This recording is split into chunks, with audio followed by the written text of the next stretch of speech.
Aku membuka laci dan itu dia. Aku sudah lama mencari majalah ini. Namun saat aku menutup laci, aku melihat sesuatu yang lain. Sebuah foto bersembunyi di bawah majalah. Ada seorang wanita dan dua anak di foto itu. Laki-laki dan perempuan. Aku sangat bingung. Siapa mereka? Aku membalikannya dan ada pesan di belakangnya yang berbunyi, "Ini nomor baruku. Hubungi aku lebih sering. Aku sangat merindukanmu." Tiba-tiba ibuku masuk dan aku hendak bertanya padanya tentang foto itu. Tapi dia marah dan mulai berteriak padaku agar keluar dari kamar. "Jangan pernah masuk ke kamar kami lagi. Apa kau mendengarku, Erin? Kami punya barang-barang pribadi di sini. Kamu tahu aturannya."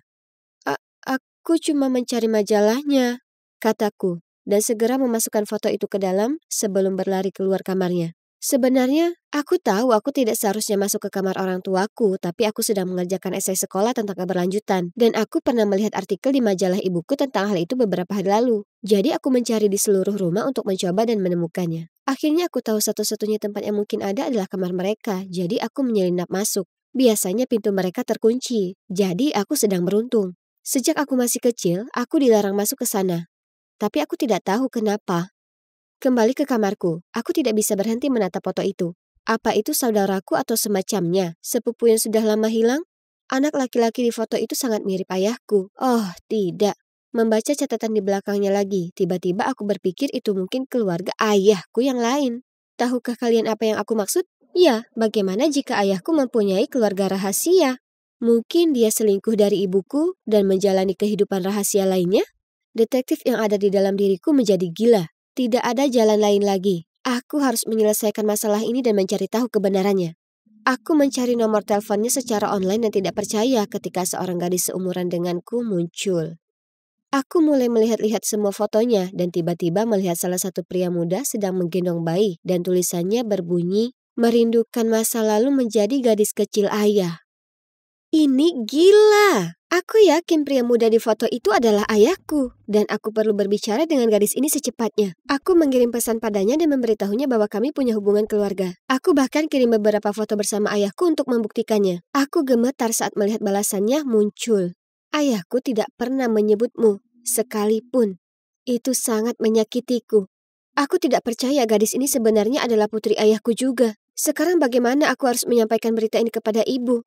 Dia akan panik. Aku tidak tahan membayangkan melihat orang ini menghancurkannya. Jadi aku memutuskan untuk membereskan semuanya terlebih dahulu. Beberapa hari kemudian, ayahku melakukan perjalanan bisnis ke Boston. Lagi, dia selalu pergi ke Boston. Aku dulunya selalu percaya dia sangat sibuk di tempat kerja. Tapi sekarang aku tahu kebenarannya, karena putri rahasia ayahku sudah mengonfirmasi bahwa dia juga berasal dari Boston. Maksudku, tentu saja itu alasannya. Jadi aku bilang ke ibuku bahwa aku akan menghabiskan akhir pekan di rumah temanku. Dan saat ayahku pergi, aku naik taksi yang kutelpon dan meminta sopir untuk mengikutinya. Ketika kami sampai di Boston, aku melihat ayahku berhenti di luar rumah dan kemudian melihat sekeliling seolah-olah dia mengira dia akan tertangkap. Kemudian dia keluar dari mobilnya dan membunyikan bel pintu. Seorang wanita datang membuka pintu dan segera mereka mulai berciuman. Kemudian seorang gadis muda muncul dan ya, itulah persisnya orang-orang yang ada di foto itu. Aku sangat gemetar sehingga aku benar-benar menjatuhkan uang untuk membayar taksi. Rasanya seperti ayahku meninju keras dadaku. Aku sangat kesal. Dia punya keluarga lain yang aku dan ibu tidak tahu. Aku tidak tahan lagi. Ibu tidak pantas menerima ini. Aku berjalan menuju rumah dan begitu fokus pada apa yang ingin kukatakan kepada ayahku. Aku bahkan tidak menyadari ada sebuah van yang berhenti tepat di sebelahku. Tiba-tiba, segalanya menjadi gelap, dan aku menyadari bahwa mataku telah ditutup.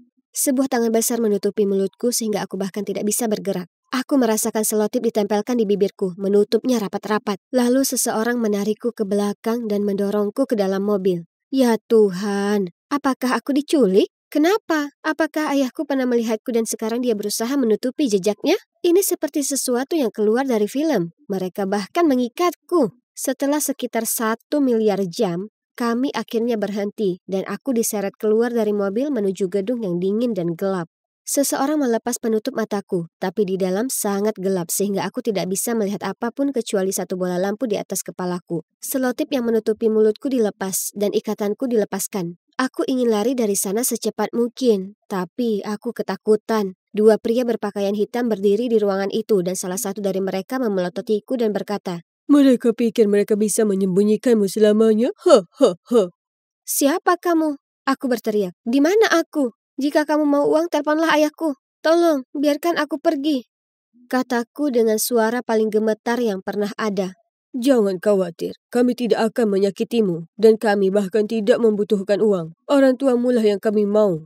Dalam 3 minggu, mereka akan keluar dari penjara dan mereka harus datang ke sini untuk menjemputmu kembali."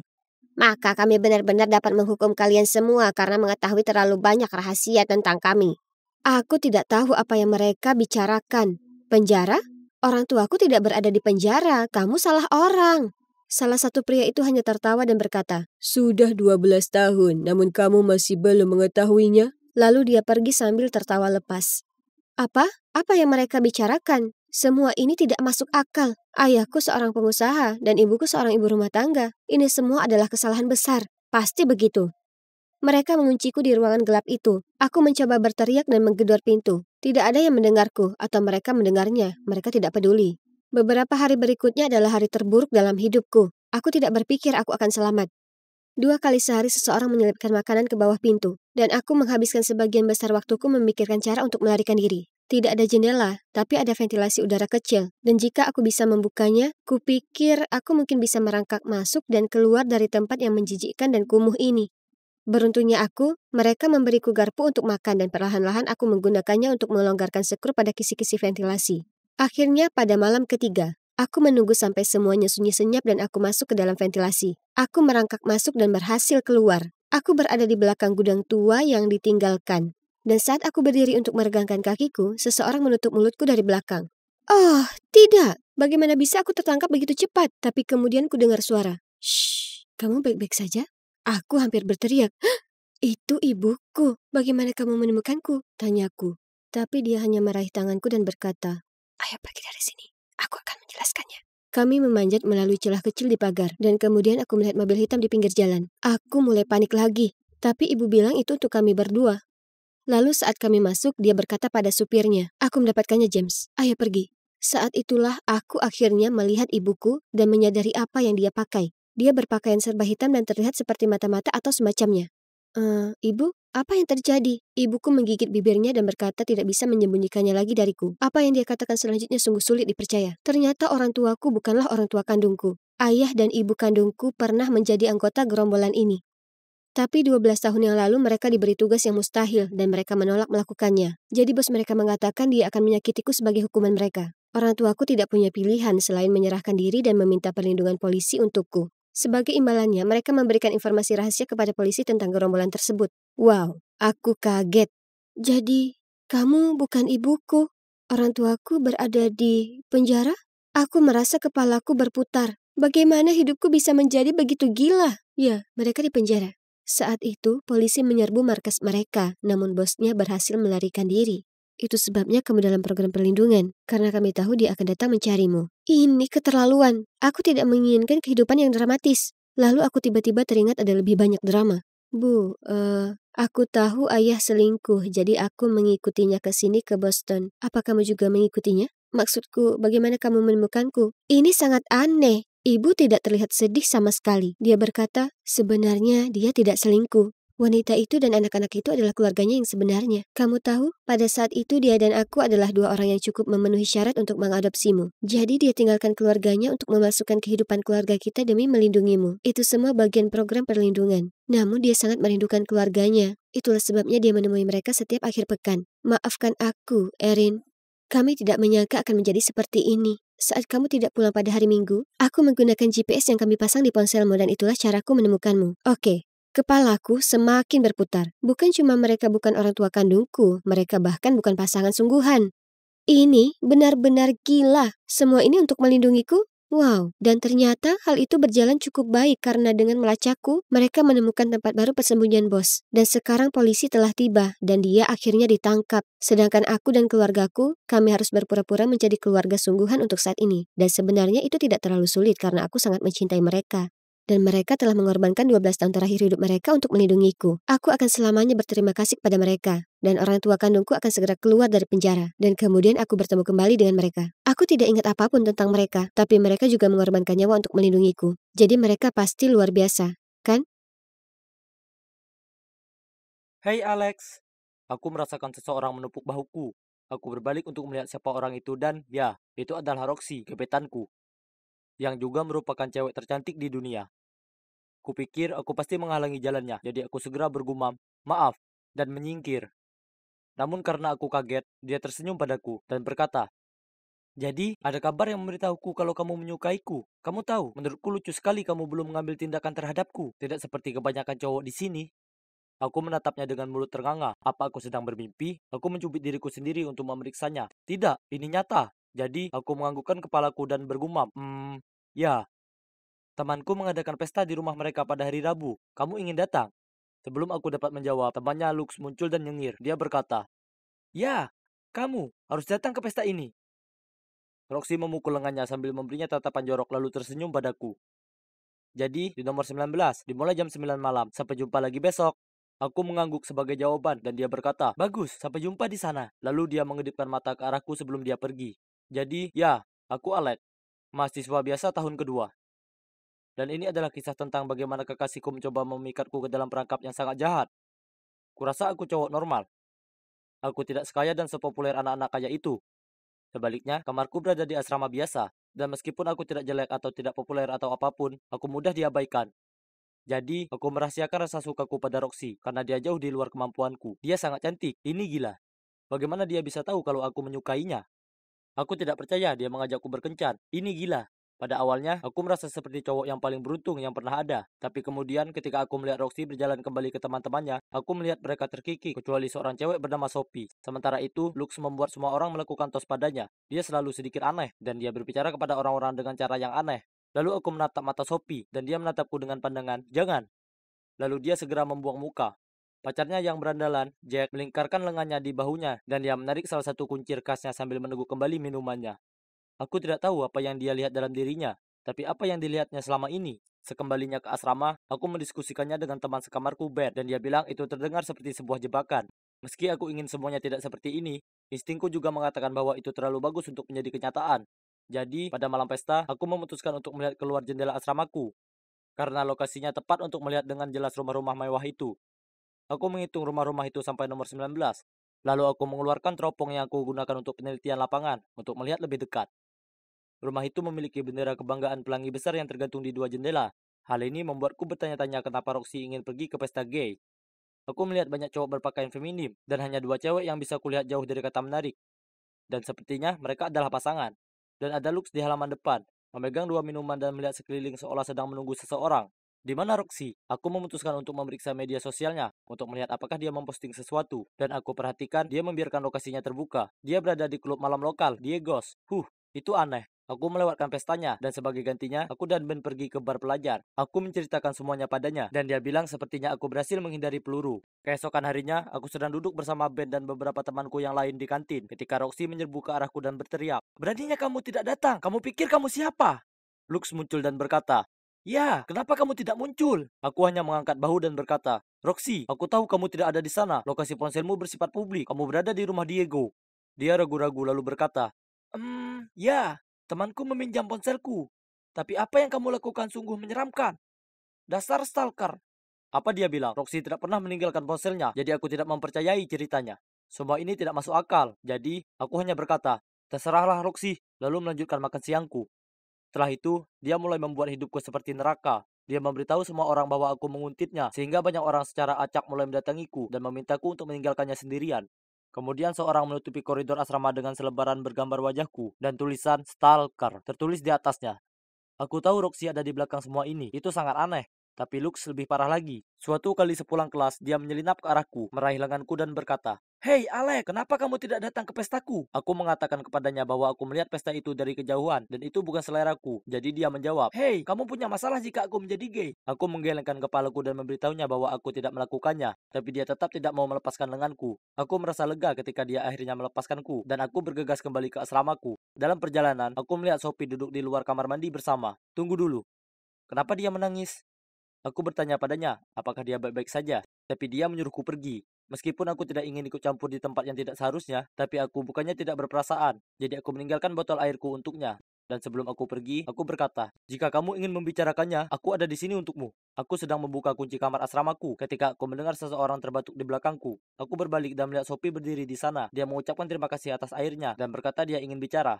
Aku membiarkannya masuk ke kamarku dan dia duduk di tempat tidurku dan menatap kakinya. Dia berkata sambil menangis, "Aku melihat Jack dan Roxy bermesraan di ruang ganti, tetapi ketika aku menanyakan hal itu kepada mereka, mereka hanya mengusirku."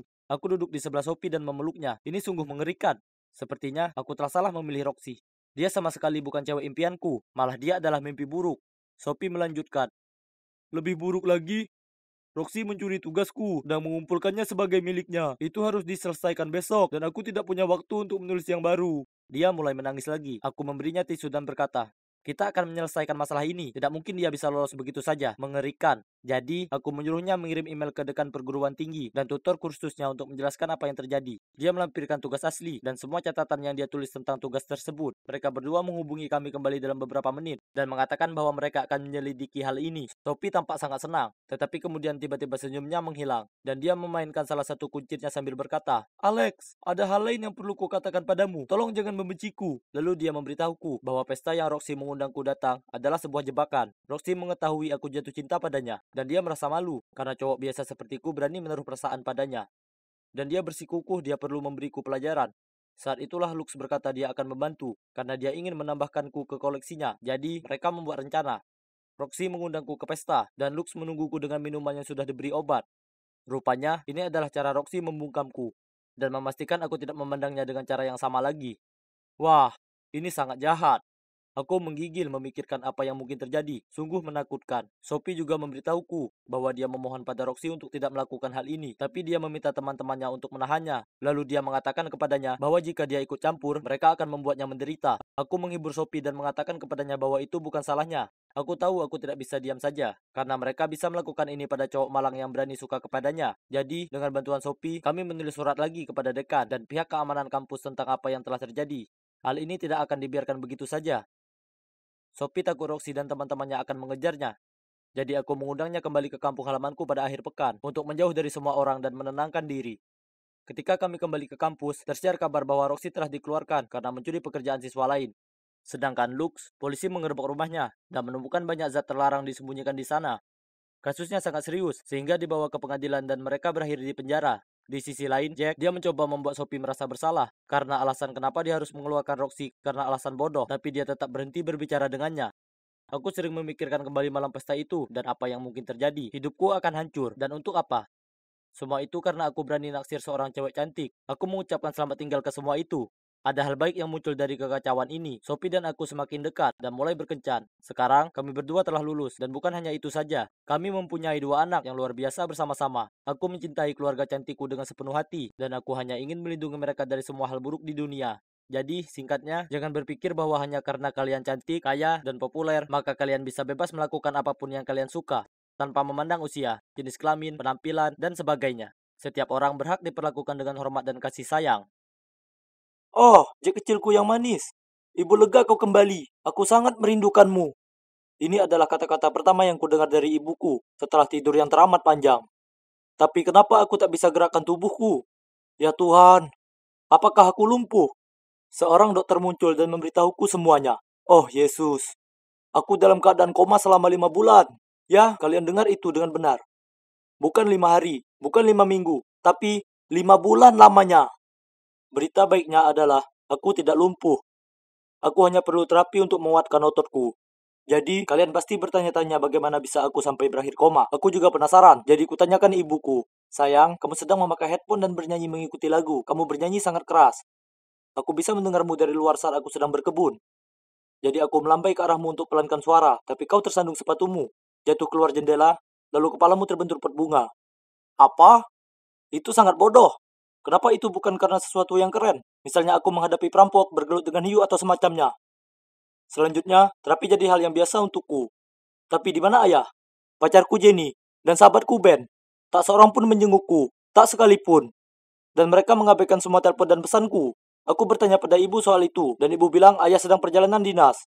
Ben sudah pindah ke kota lain, dan aku sudah putus dengan Jenny sebelum mengalami koma. Hah? Kami sudah putus? Itu tak mungkin. Aku tak ingat kami putus. Malah, hal terakhir yang kuingat adalah mengirimnya meme receh gambar kucing. Dan mengatakan kalau dia itu sempurna.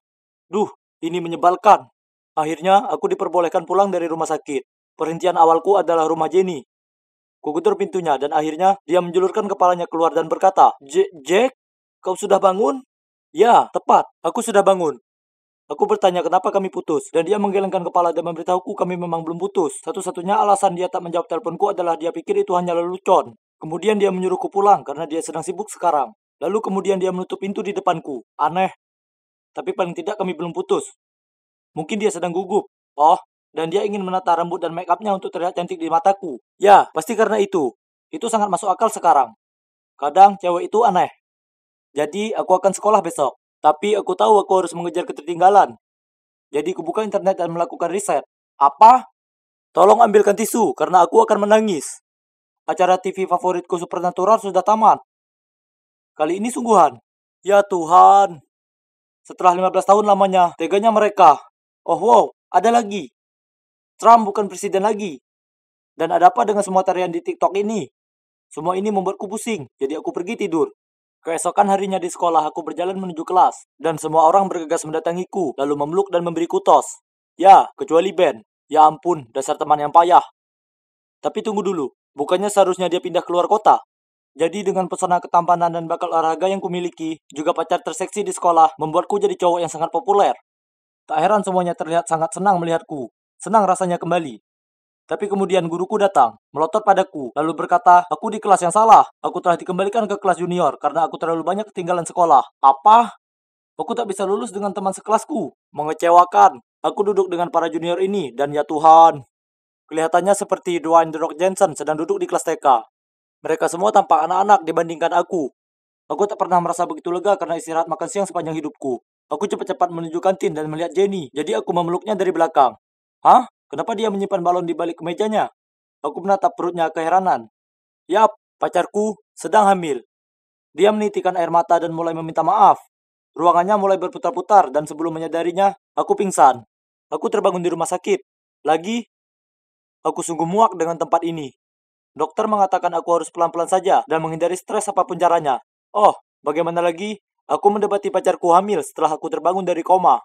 Beritahu aku bagaimana caranya aku tidak stres sekarang ini. Setelah itu, ibu membawaku pulang. Ayah ada di sana. Sangat senang bisa bertemu dengannya. Aku memeluknya, tapi ayah memandangku canggung dan memberitahu dia hanya ke sana hanya untuk mengambil beberapa barang. Hah? Kemana dia akan pergi sekarang? Dan itulah saat orang tuaku memberitahuku berita yang mengejutkan. Mereka akan bercerai. Apa? Maksudku, aku tahu terkadang mereka bertengkar. Tapi ini sungguh absurd. Sesuatu pasti telah terjadi ketika aku sedang koma. Dan kenapa dengan sikap ayahku? Dia hampir tak memandangku. Ini aneh. Aku merasa aku terbangun dari koma di alam semesta paralel atau semacamnya.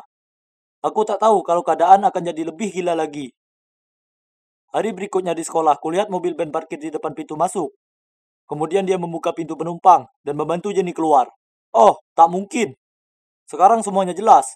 Aku lari ke arah mereka lalu meninju ala Mortal Kombat tepat di hidung Ben. Sial, rasanya puas sekali. Tapi itu menyebabkan kami berdua dihukum. Aku harus duduk bersama dengan bajingan ini 1 jam penuh. Aku tak tahan lagi dan perlu melabraknya. Dia hanya mengangkat bahu dan menjawab, kami kira kau tak akan pernah terbangun lagi. Jenny begitu hancur. Jadi aku menjaganya untukmu. Apa dia serius? Menjaganya dengan membuatnya hamil? Kerja yang bagus, kawan. Tak mungkin aku mau bicara lagi dengannya. Dan aku mendepaknya keluar dari tim basket. Oh ya, aku lupa sebutkan kalau akulah kaptennya. Hari berikutnya aku berjalan menuju tempat latihan dan berteriak, yo, kapten kalian balik lagi. Dan dia akan memimpin tim ini menuju kemenangan. Aku mengharapkan sorakan tapi tak ada. Mereka semua tetap diam dan menatap ke arah kaki mereka. Kemudian pelatih datang dan memberitahuku aku absen dari tim selama 6 bulan penuh. Perintah dokter. Dan tebak, siapa kapten yang baru? Ya, tak lain adalah sobatku, Ben. Biar kuluruskan ini. Aku sedang koma, jadi sahabat karibku Ben di sini mencuri tak hanya pacarku, tapi juga posisiku sebagai kapten. Wow, seseorang tolong kembalikan aku dalam keadaan koma, karena hidup menyebalkan. Tak heran ibuku memberitahuku dia pindah. Aku harap begitu. Aku sangat marah dan aku perlu bicara pada seseorang, jadi aku datang ke rumah ayahku. Aku hendak mengetuk pintunya. Saat ku dengar suara antara ayahku dan seorang wanita dari dalam rumah. Aku menyelinap ke jendela dan mulai merekam mereka dengan ponselku. Tapi tunggu dulu, ini bukan sembarang perempuan. Itu Jenny. Kita tak bisa menutup ini dari Jack selamanya. Omong kosong, dia tak akan pernah tahu kecuali kau memberitahunya. Jadi teruslah berpura-pura.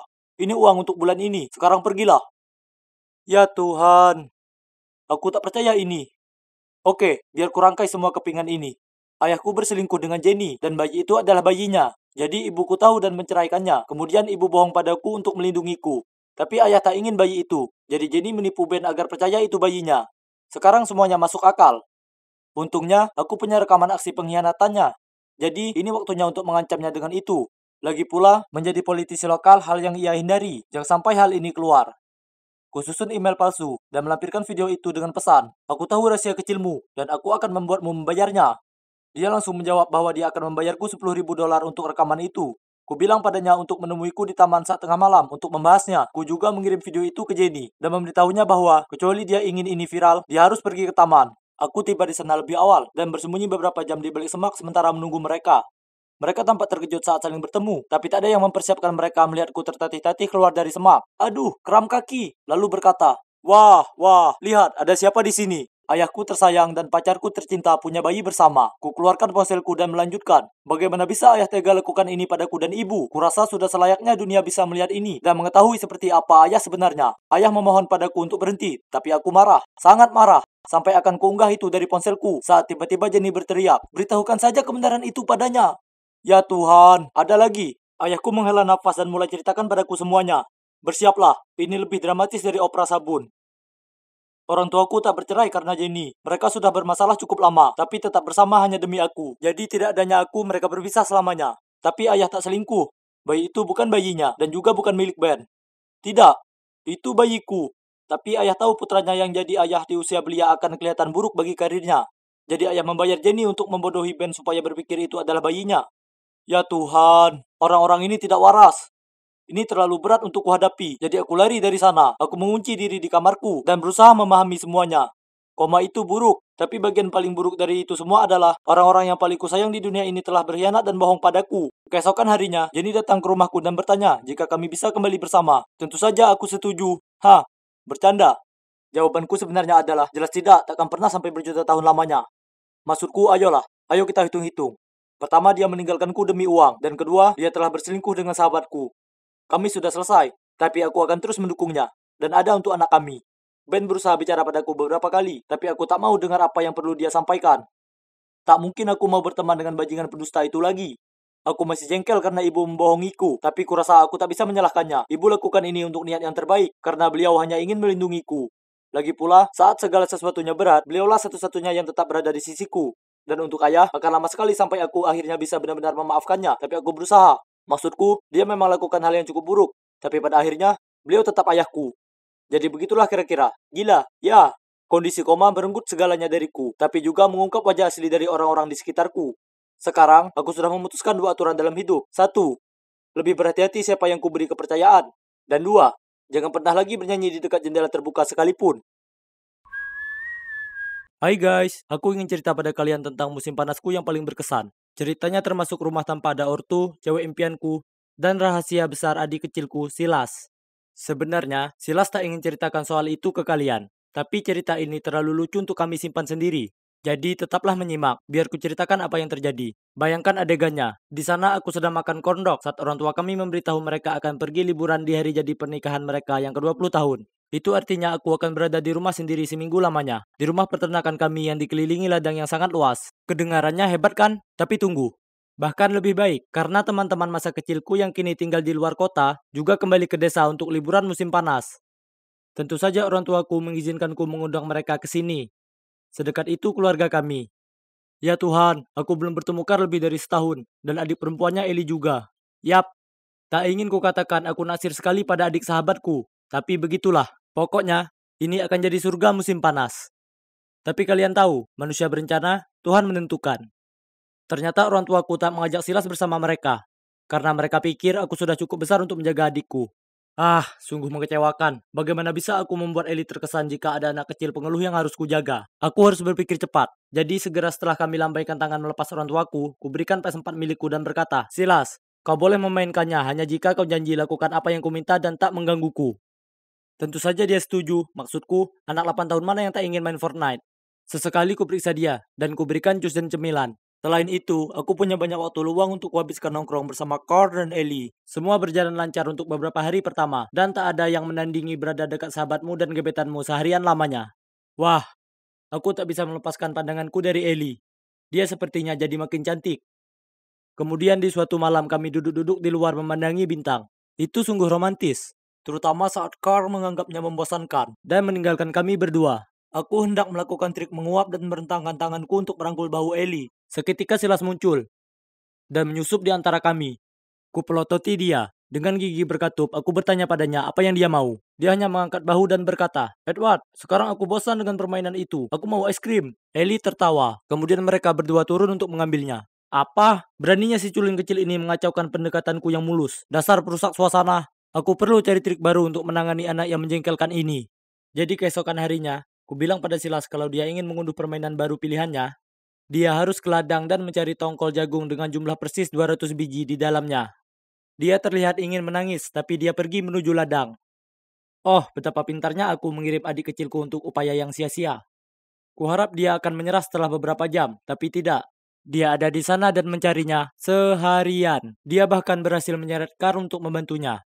Pada akhirnya, dia masih tetap harus pergi dengan tangan kosong. Bagaimanapun, aku harus berterima kasih pada adik bodohku ini karena membantuku menghabiskan soreku yang indah bersama Ellie. Malam itu, kami semua duduk bersama di ruang tamu dan berbagi cerita hantu yang seram. Kuharap Ellie akan ketakutan sampai dia meringkuk di pangkuanku untuk berlindung. Jadi kuceritakan pada mereka tentang rumah kosong, yang termasuk properti keluarga kami. Kakekku dulu tinggal di sana, tapi sekarang sudah terbengkalai lebih dari 40 tahun lamanya. Ada banyak rumor tentang rumah itu berhantu. Seorang petani cerita, dia melihat hantu wanita di dekat jendela, tapi dia lenyap di udara. Dan orang lain berkata, mereka melihat sosok seram melayang-layang keluar rumah dan mengejar mereka. Ellie terkekeh lalu berkata, Oh, seram. Sebaiknya kita memeriksanya. Apa? Bukan ini yang kubayangkan di pikiranku. Nyatanya, dia tak tampak takut sama sekali. Aku tak ingin pergi ke sana. Rumah itu tua dan seram. Memikirkannya saja sudah membuatku takut. Untung bagiku, Sila sangat tidak menyarankan kami dengan mengatakan bahwa dia mendengar ada yang menangis di rumah itu. Dan orang tua kami tidak mengizinkan kami ke sana. Dan kemudian entah dari mana, aku merasakan angin dingin berembus ke arahku dengan suara tiupan, membuat bulu kuduku berdiri. Dan boom! Lampunya mati. Seluruh ruangan menjadi gelap. Semua orang bingung. Apa yang sedang terjadi? Aku tak mau mati sekarang. Tidak sebelum aku sempat memberitahu gebetanku bagaimana perasaanku. Aku sedang terhanyut dalam hayalan menakutkan. Saat lampunya menyala kembali, semua orang langsung tertawa. Ya Tuhan, kudapati diriku duduk di pangkuan Eli dengan kepala di antara kedua tanganku. Rupanya adik kecilku yang jahil, yang ternyata sengaja mematikan lampunya untuk iseng. Sungguh memalukan. Ya sudahlah, setidaknya Eli berubah pikiran soal ingin memeriksa rumah itu. Tapi beberapa hari kemudian, hal-hal aneh mulai terjadi. Aku pergi mengambil cemilan dari simpanan rahasiaku di bawah tempat tidur. Tapi apa ini? Semua coklat batangan Snickers itu hilang. Itu tak mungkin Silas, karena dia benci coklat Snickers. Ya kan? Kemudian saat kami menonton film, Ellie mulai menggigil. Jadi sebagai cowok yang mengagumkan, aku pergi mengambil selimut untuknya. Tapi semua selimutnya hilang. Saat aku kembali dan memberitahu Kar dan Ellie soal itu, Ellie bilang itu aneh, karena kapan hari dia tidak bisa temukan piyamanya. Dan sebotol Gatorade Kar juga hilang. Jadi, apa benar ada hantu di rumahku? Dan untuk adikku, dia bertingkah seolah dia dihantui. Dia jarang berbicara lagi, dan selama 3 hari berturut-turut, tepat di jam 6 sore, dia menghilang dari rumah selama berjam-jam. Ini sangat aneh, maksudku, itu adalah waktunya untuk acara favoritnya, dan dia sungguh tak akan melewatkan adventure time tanpa alasan yang bagus. Bagiku, menyenangkan kalau Silas tak ada di rumah, tapi karena aku ini kakaknya, aku masih harus memperhatikannya, karena ayah dan ibu tak akan terkesan kalau sampai aku kehilangan dia atau apa. Malam itu secara misterius dia menghilang lagi. Aku agak curiga, jadi aku pergi mencari Silas, tapi tak bisa kutemukan dimanapun. Panik, aku lari di sekitaran taman memanggil namanya. Akhirnya, aku merasa ada tangan menepuk bahuku. Aku sangat gelisah. Aku berbalik dan melihat Silas berdiri di sana. Aku membentaknya, kamu tak bisa kabur begitu saja tanpa pamit. Dari mana kamu tadi? Tapi dengan tenang Silas menjawab, "Memangnya kenapa? Ini urusanku, bukan urusanmu." Kemudian dia langsung berlari masuk. Dia pasti sedang bercanda denganku. Baiklah kalau begitu, jika dia mau main rahasia-rahasiaan, maka aku juga tak keberatan jadi detektif. Aku harus mencari tahu. Aku mengumpulkan Ellie dan Carl dan menyusun rencana jenius.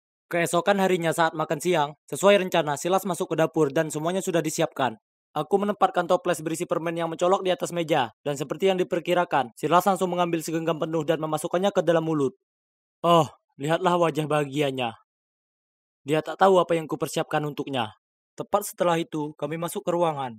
Tak ingin ketahuan makan sembunyi-sembunyi, Silas dengan cepat sembunyi di bawah meja. Dan tentu saja, kami pura-pura tidak tahu dia ada di sana. Kemudian aku mengangkat toples itu dan berkata, "Teman-teman, coba tebak. Aku memesan pil ini online. Ini permen tak terlihat yang legendaris itu, yang membuat mustahil untuk orang lain melihatku."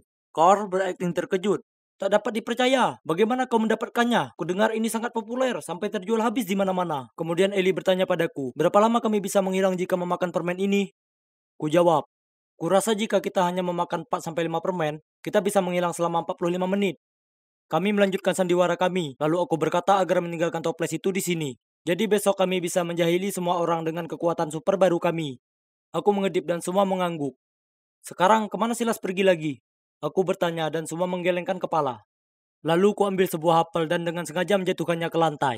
Kemudian langsung mengintip ke bawah meja untuk mencarinya. Sementara berpura-pura tidak melihat Silas di bawah meja. Dia tampak sungguh takjub dan berusaha tak mengeluarkan suara. Sekarang Silas mengira dia benar-benar tak terlihat. Dia merangkak keluar, kemudian melakukan beberapa hal lucu di depan kami. Dari mulai menari, menggoyangkan pantatnya, dan jungkir balik di ruangan. Sangatlah sulit menjaga ekspresi dan mengabaikannya. Kemudian di jam 6 sore, Silas pergi dari rumah dengan memakai ransel. Tapi karena dia mengira dia tak terlihat, dia langsung berlari melewati kami tanpa ragu. Dan tak lupa menjulurkan lidahnya keluar ke arahku sebelum pergi. Si idiot ini. Kami mengikutinya, dan coba tebak, dia pergi ke rumah kosong itu.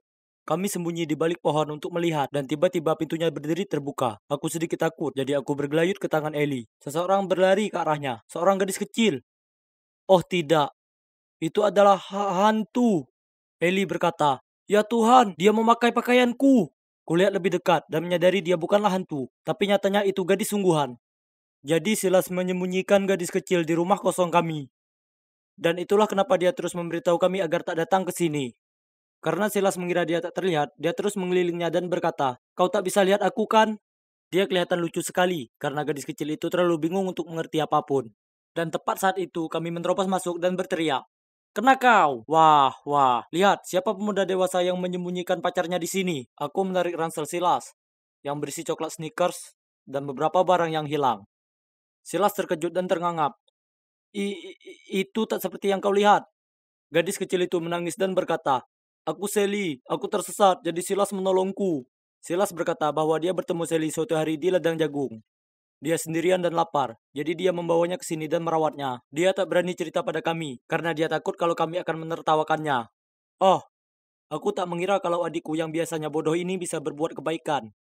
Jadi kupeluk mereka dan berkata, "Aku tak menyalahkan siapapun. Silas, kau sudah melakukan yang sangat baik. Dan Sally, kau akan aman di sini. Bawa dia ke rumah kita dan aku akan menelpon seseorang untuk bantuan." Untungnya polisi berkata bahwa mereka juga sedang mencari anak yang hilang. Dan keesokan harinya, Sally bertemu dengan kedua orang tuanya.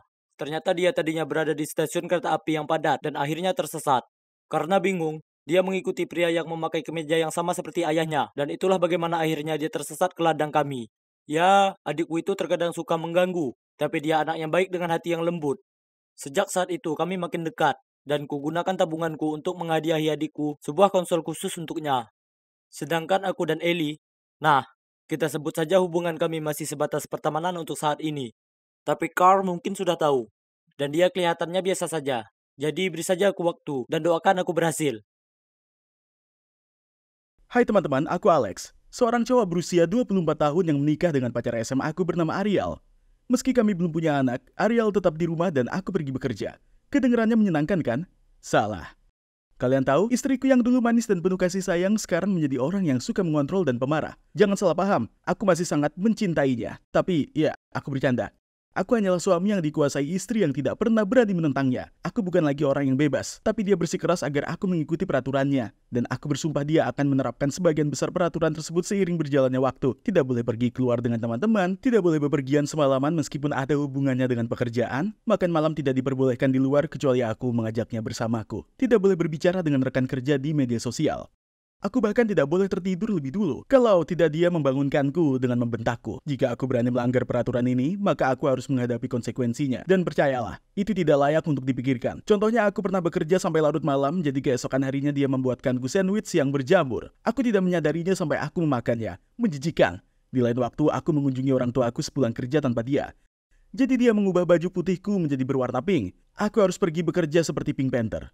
Dan setiap hari aku pulang kerja dan dia mengeluh tanpa henti, dia bisa mengeluh tentang hal-hal yang paling konyol. Seperti genangan air di luar rumah kami, berarti dia tidak bisa berjalan-jalan karena dia tidak mau sepatunya rusak. Atau dia secara tidak sengaja meminum kopi biasa, bukan kopi tanpa kafein. Dan sekarang dia sakit kepala, dan hal-hal itu terus berlanjut. Selain itu, dia benar-benar stalker. Ya, sepertinya yang dia lakukan sepanjang hari hanyalah memata-matai tetangga kami. Apa kamu tahu kalau tetangga sebelah kanan kita berjalan mengelilingi halaman rumahnya dengan memakai gaun tidur dan sendal berwarna pink milik istrinya? Dan tetangga di seberangnya menyanyikan lagu Natal untuk anjingnya? Siapa yang peduli? Tapi kalau aku berani menguap atau menunjukkan ketidaktertarikan, dia akan membentakku. Jadi aku berpura-pura tertarik dengan mengatakan hal-hal seperti, begitukah? Oh, benar. Silakan lanjutkan. Omelannya tidak berhenti ketika aku sedang bekerja. Dia terus-menerus mengirimku pesan yang menyuruhku pulang lebih awal untuk memperbaiki bola lampu, keran, atau apapun yang berhasil dia buat rusak. Astaga, kenapa akhir-akhir ini banyak sekali barang yang rusak? Apa dia sengaja merusaknya agar aku segera pulang setelah bekerja untuk memperbaikinya? Nah, itu tidak mungkin kan? Suatu kali aku bekerja, dia mengirimiku pesan yang mengatakan kalau mesin cuci bocor di mana-mana dan memintaku untuk memanggil tukang servis. Aku tidak mengerti kenapa bukan dia saja yang meneleponnya, karena aku kan sedang bekerja. Lagi pula aku lupa melakukannya. Jadi dia menelepon nomor kantorku dan memintaku langsung pulang. Masalahnya adalah rekan kerjaku yang menjawab telepon. Anak malang itu sebenarnya harus menjauhkan ponselnya darinya saat dia berteriak begitu keras. Kamu yang merusaknya, jadi pulanglah dan segera perbaiki. Aku mengambil telepon dari rekan kerjaku dan menjawab, "Hah? Apa salahku?" Dia menjawab, "Duh, karena kamu memakai 3 pakaian dalam sehari dan aku cuma memakai 1. Jadi kamu yang merusaknya, bukan aku. Jadi datanglah dan perbaiki." Ya. Aku gagal melihat logika argumennya. Aku hanya tidak tahu lagi siapa dia, kemana perginya Ariel cantik di masa lalu. Oh, betapa aku ingin menjadi lajang lagi. Kemudian saat aku berpikir segalanya tidak akan menjadi lebih buruk lagi, semua hal malah bertambah parah. Tempat kerjaku sedang merayakan hari jadinya yang ke-10, sehingga atasanku mengadakan pesta dan mengundang semua orang dan keluarga mereka. Oh tidak, hal terakhir yang kubutuhkan adalah istriku yang suka mengontrol membuatku malu. Tapi Ariel memeriksa emailku dan mengetahui tentang pesta itu. Dia segera mengulangi peraturannya. Makan malam tidak diperbolehkan di luar kecuali kamu membawaku bersama. Aku memaksakan senyum dan bersikap bersemangat agar dia bergabung denganku. Semoga tidak terjadi apa-apa ya. Kami sudah berada di pesta selama 5 menit dan aku dengan sopan tersenyum pada rekan kerja perempuanku. Ketika Ariel memerah karena marah lalu menumpahkan anggurnya ke gaun wanita itu berkata, "Ups," lalu berjalan pergi. Aku memberikan beberapa tisu kepada rekanku dan meminta maaf. Kenapa Ariel begitu kekanak-kanakan? Aku tidak ingin kehilangan pekerjaan karena kemarahannya. Lalu aku menemukannya sedang berbicara dengan atasanku. Dia sebenarnya meneriaki atasanku karena menyuruhku bekerja lembur terlalu sering. Apa? Bosku tentu saja marah. Sekarang aku yakin aku akan dipecat.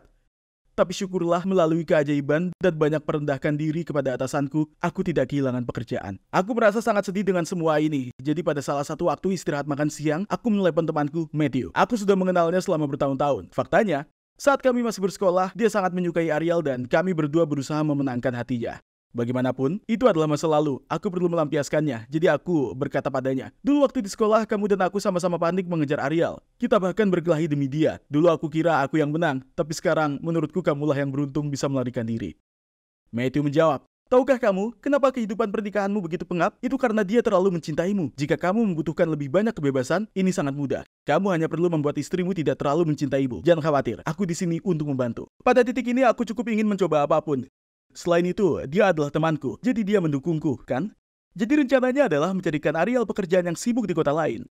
Lalu aku cuma perlu menemuinya di akhir pekan, jadi aku meminta teman lamaku untuk mengizinkan Ariel bekerja sebagai penyiar berita di stasiun radionya yang hampir bangkrut. Ariel begitu bersemangat saat mendapat tawaran pekerjaan itu. Dia memohon padaku untuk berhenti dari pekerjaanku dan pergi bersamanya, tapi aku tidak setuju. Aku membuat alasan bahkan pekerjaanku terlalu bagus untuk dihentikan dan menyemangatinya dia bahwa ini adalah kesempatan yang baik baginya dan bahwa aku akan mengunjunginya di akhir pekan.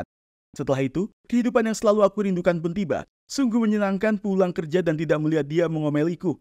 Aku bisa meletakkan kakiku di sofa, tertidur kapanpun aku mau, dan pergi makan malam bersama rekan-rekanku tanpa harus mengajaknya bersamaku. Tapi rumah itu jadi sunyi, terlalu sunyi. Ya, tidak lama kemudian aku merindukannya seperti anak anjing. Aku bahkan tidur sambil memegangi salah satu sweaternya. Lalu tiba-tiba semuanya menjadi masuk akal. Ariel bertindak seperti itu hanya karena dia bosan dan kesepian terjebak di rumah sendirian sepanjang hari. Dia ingin sekali aku mengajaknya bicara, namun yang aku lakukan hanyalah mengolok-oloknya. Oh, aku adalah suami yang buruk. Aku adalah seorang idiot yang bodoh dan aku ingin istriku kembali. Jadi tanpa penundaan, aku membeli seikat bunga terbesar yang bisa kutemukan dan pergi ke tempat Ariel di kota lain. Namun saat aku berhenti di luar, aku melihatnya berdiri di luar berbicara dengan seseorang. Itu adalah Matthew, ular yang licik dan picik itu. Lalu aku melihatnya meraih tangannya, aku menghampirinya dan meninju hidungnya. Ariel panik. Alex, kamu gila. Apa yang kamu lakukan? Kemudian dia memeriksa hidung Matthew yang berdarah. Aku sangat marah, jadi aku berseru. Dia pembohong.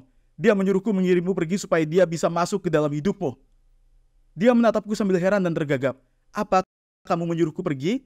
Aku mendapatkan pekerjaan ini dan aku memilih kehidupan ini. Tidak, aku menggelengkan kepalaku. Aku yang mengatur semuanya. Maafkan aku bodoh. Aku hendak memeluk Ariel tapi dia mendorongku dan berkata, apakah kamu bosan denganku? Kenapa tidak kamu pengecut?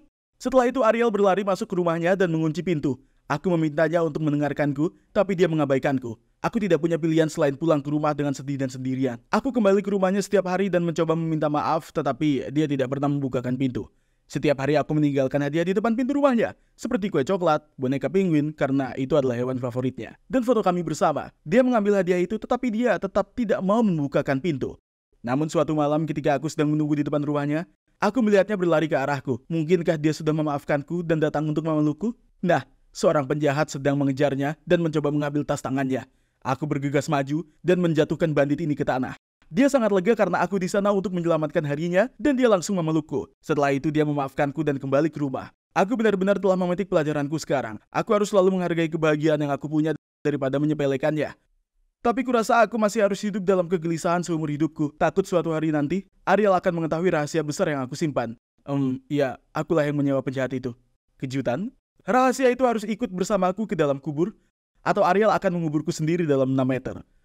Aku tidak tahu lagi, doakan aku agar beruntung, kawan. Apa kalian percaya takdir? Ya, aku tak percaya. Aku seorang mahasiswa yang mempelajari keuangan dan perbankan. Jadi, ya, angka adalah keahlianku. Oleh karena itu, aku adalah seorang pemikir yang logis. Apalah itu horoskop dan pertemuan takdir. Tapi, kemudian aku bertemu seseorang. Ngomong-ngomong, aku Kai. Izinkan aku menceritakan kisahku. Semua dimulai pada suatu malam saat belajar. Aku sangat ingin beberapa Cheetos. Jadi aku keluar untuk membelinya. Saat itulah aku melihat seorang cewek meneriaki dua cowok bertubuh besar di taman. Hei kaki besar, jangan buang sampah sembarangan. Ambil sekarang atau aku akan memberimu pelajaran yang bagus. Ya ampun, apakah cewek ini mau mati? Dan apakah dia mabuk? Lalu mereka mendekatinya. Dan salah satu dari mereka bahkan mengangkat tangan seolah hendak memukulnya. Tetapi dia dengan cepat mendorong tangannya yang membuat mereka semakin marah. Sobat, aku tak ingin terlibat. Jadi, aku pura-pura tidak melihat mereka dan pergi. Namun, ketika aku baru beberapa langkah, aku mendengar teriakan. Lalu orang itu berkata, "Astaga, menjijikan!" Aku bisa saja terus berjalan, tapi tidak. Rasa penasaranku menguasaiku. Jadi aku berbalik, dan aku melihat seorang cowok berlumuran muntahan. Cewek itu menunjuk ke arahku dan berkata, "Sayang, ternyata kamu di sana." Lalu dia pingsan. Hah? Aku tidak mengenalnya. Aku menatap mereka tampak bingung. Ketika cowok itu berteriak, "Kenapa kamu masih di sana? Cepat bawa pulang pacar gilamu jika kamu tidak ingin mencicipi tinjuku." Aku sangat takut dan aku bergegas membawa cewek itu pergi. Aku tidak tahu siapa dia atau di mana dia tinggal. Ini sangat-sangat gila. Aku menempatkannya di bangku terdekat dan mencari orang-orang itu. Untungnya mereka sudah pergi. Aku tidak tahu harus berbuat apa, jadi aku meninggalkannya di sana dan pergi. Kemudian aku merasa tidak enak. Apakah aku tidak berperasaan? Bagaimana jika terjadi apa-apa dengannya? Jadi, aku kembali dan menggendong cewek itu kembali ke rumahku. Astaga, dia jauh lebih berat dari yang kubayangkan. Begitu aku menjatuhkannya ke sofa, teleponnya berdering. Halo? Lalu orang di telepon itu bertanya, "Siapa kamu? Di mana temanku?" Aku ingin mengatakan alamatku dan memberitahunya untuk menjemput temannya, tapi dia sudah menutup telepon. Mengapa dia begitu kasar?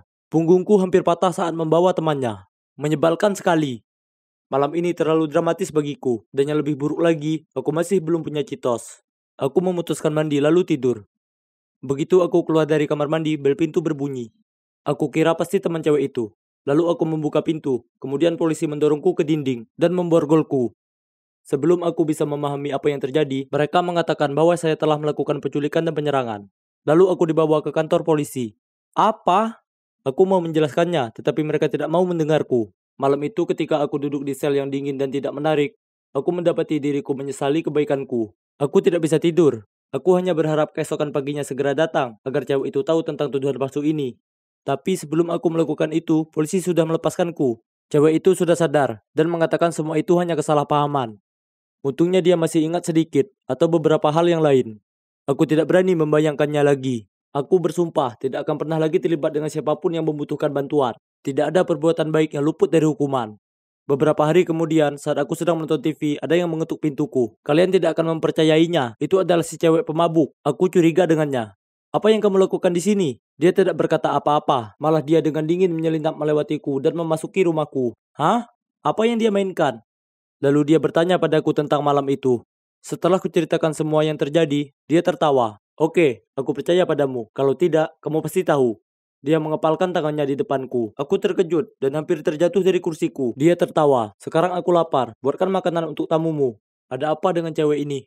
Dia begitu lugas dan berani. Aku melirik ke arahnya dan mengatakan tidak. Namun dia melanjutkan. Jika tidak, aku akan melapor ke polisi dan mengubah kesaksianku. Kemudian dia mau pergi. Jadi aku langsung berkata, oke, baiklah. Lalu dengan enggan mencari makanan di lemariku. Percayalah pada spaghetti, kamu tidak pernah mengecewakanku. Jadi aku menyiapkan makanan untuk kami berdua. Saat dia sedang makan, dia berkata, aku Nora, jurusan penulis skenario terbaik di negara ini. Dia mengedipkan mata. Dia berterima kasih pada makanannya, lalu pergi. Pasti itu saja sekarang. Tidak, ternyata ini hanyalah permulaan.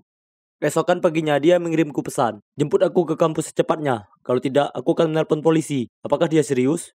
Kemudian dia mengirimiku alamatnya dan menyuruhku bergegas pergi. Aku bergegas ke sana dan dia masuk ke mobilku dan berkata, kamu terlambat. Dan itulah bagaimana aku menjadi pelayan cewek bernama Nora ini. Telepon dan pesannya bisa datang kapan saja. Dan dia selalu memaksaku melakukan sesuatu untuknya. Saat aku sedang berendam di bak mandi, dia mengirim pesan dan memintaku membawakannya coklat. Di lain waktu, dia menelponku pada jam 2 pagi dan mengatakan bahwa dia bosan, sehingga aku harus datang dan bermain video game dengannya. Aku juga menjadi sopir pribadi yang tidak dibayar, setiap hari dari rumah ke kampus dan kembali lagi. Dan tidak dapat dihindari, aku pernah ketiduran sekali. Jadi Nora membombardir ponselku dengan banyak SMS dan telepon. Aku menjawab dengan grogi, dan dia menggunakan ancaman lagi untuk memaksaku tiba di sana dalam 15 menit. Sungguh benar-benar merepotkan. Di lain waktu, aku baru saja keluar rumah untuk pergi jalan-jalan bersama teman-temanku ketika Nora muncul dan memaksaku untuk mengajaknya ke bioskop. Jadi aku harus membatalkan janji dengan temanku dan menonton film yang tidak menyenangkan bersamanya. Cewek yang merepotkan. Seiring berjalannya waktu, aku mulai menganggap Nora tidak terlalu menyebalkan. Dan sebaliknya, aku tersenyum ketika dia mengirim pesan atau menelponku. Pada hari-hari ketika dia tidak menggangguku, suasana hatiku sepertinya menurun. Apakah aku gila? Maksudku dia manis, sangat spontan, dan tidak ada orang lain yang seperti dia. Tapi tiba-tiba, pesan dan telepon tidak pernah datang lagi. Apakah dia tidak ingin aku ada lagi? Aku merindukan Nora. Berkali-kali aku harus menahan diri untuk tidak menelponnya. Seharusnya aku senang karena aku berada di luar kendali Nora. Lalu suatu hari tiba-tiba ponselku berbunyi. Ternyata Nora. Datanglah ke Starbucks di Vincent Street. Cepat, kamu punya waktu 5 menit. Astaga, nada merintah itu lagi. Tetap saja, aku langsung meluncur ke alamat itu. Sesampainya di sana, aku melihat Nora bersama seorang cowok dan cewek. Aku menghampiri mereka dan duduk saja. Nora memegang lenganku. Sayang, kenapa kamu terlambat? Aku menatapnya dengan heran. Dia tersenyum dan menoleh ke temannya. Ini Kai, pacarku. Apa? Apa aku salah? Apa dia baru saja bilang aku pacarnya? Kai, ini mantan sahabatku Kim. Dan pacarnya, Greg. Yang juga mantanku. Canggung kan? Tapi aku memilikimu sekarang, sehingga kita semua bisa menjadi teman. Membaca situasinya, aku menyadari kalau aku harus menerimanya. Jadi aku membelai rambutnya dan berkata, ya pujaan hatiku, apapun yang kamu mau. Kalimat murahanku sepertinya berhasil. Keduanya tampak kesal lalu pergi. Jadi aku menoleh ke arah Nora dan tergagap. Apa kamu baru saja mengatakan aku pacarmu? Ya, tidak apa-apa kan? Kalau kamu tidak menyukainya, lupakan saja. Kemudian dia hendak pergi. Aku menarik tangannya dan berkata, "Ya, tentu saja. Kedengarannya bagus." Jadi, begitulah cara kami menjadi pasangan resmi. Kami berkencan beberapa kali, dan dia adalah orang yang selalu menuntut. Bukan karena aku menginginkannya dengan cara lain. Lalu suatu kali setelah sebulan berpacaran, Nona menyeretku ke danau angsa di taman terdekat. Dia menatapku lama sekali dan kemudian berkata, "Kai, aku akan belajar di luar negeri selama setahun. Aku berangkat besok." Aku melihatnya dengan heran. Kenapa dia tidak memberitahuku lebih awal? Dia melanjutkan, "Aku rasa aku tidak mau membuatmu sedih, dan aku tidak tahu apakah perasaanmu cukup besar. Jadi tuliskan perasaanmu padaku, dan berikan padaku besok." Malam itu aku dengan hati-hati menuliskan perasaanku kepadanya. Aku masih berharap 1 tahun cinta jarak jauh ini cepat berakhir. Keesokan harinya, aku mengantarnya ke bandara dan menyerahkan suratku kepadanya. Yang mengagetkanku, Nora juga memberiku surat. Aku boleh membacanya saat aku sampai di rumah. Tentu saja aku menurutinya, lalu membacanya. Begitu aku melewati pintu rumahku, dan wah, aku tidak menyangka. Di dalamnya, Nora mengaku selama ini hanya memanfaatkanku untuk membalas dendam pada mantannya dan melupakannya. Malam itu saat kami bertemu, dia baru tahu tentang dia dan Kim, tapi sekarang dia menyesali perlakuannya padaku. Dan dia menulis, "Jika takdir menginginkan kita bersama, maka kita akan bertemu suatu hari nanti." Apa? Aku sangat kaget. Jadi aku menelponnya untuk memberitahu dia bahwa dia tidak perlu merasa bersalah. Aku terus menelponnya tetapi tidak berhasil. Aku juga menelpon temannya tapi tidak ada yang tahu. Dia menghilang dari semua media sosial dan begitu saja dia menghilang dari hidupku. Aku sangat merindukan Nora dan berharap takdir akan mempertemukanku dengannya suatu hari nanti. Saat aku sedang menonton di YouTube, web drama berjudul Takdirku Milikmu ini menarik perhatianku. Penasaran, aku memutuskan untuk meriksanya, dan aku menyaksikan dengan mata terbelalak saat ceritaku dengan Nora diputar di depanku melalui setiap episode. Ini pasti ditulis oleh Nora. Tapi bagaimana dia akan mengakhirinya? Itu berhenti di bagian di mana cewek itu pergi dan memutuskan semua kontrak dengan cowok itu. Pengumuman muncul di layar. Episode final diluncurkan pada jam 9 malam ini. Aku dengan rasa cemas menyaksikan detik demi detik berlalu. Selama episode terakhir, kedua karakter tersebut bertemu di danau angsa. Aku punya firasat, jadi tanpa penundaan sedetik pun, aku segera berlari menuju danau angsa di taman terdekat. Hatiku berdebar saat melihat seorang cewek berdiri di sana. Itu adalah Nora. Sobat, aku berlari begitu cepat dan memeluknya. Dia balas memelukku lalu berkata, "Aku sedikit gugup kamu tidak mau menonton filmnya." Lalu dia menyeringai. Tapi itu tidak masalah. Aku bisa saja mengirimmu pesan. Datanglah ke danau angsa sekarang, dan kamu akan datangkan. Lalu kami berdua tertawa dan terus berpelukan. Begini, takdir mempertemukanku dengan Nora. Lalu orang yang skeptis terhadap logika ini kini sangat percaya pada takdir. Bagaimana dengan kalian? Apakah kalian sudah menemukan takdir kalian?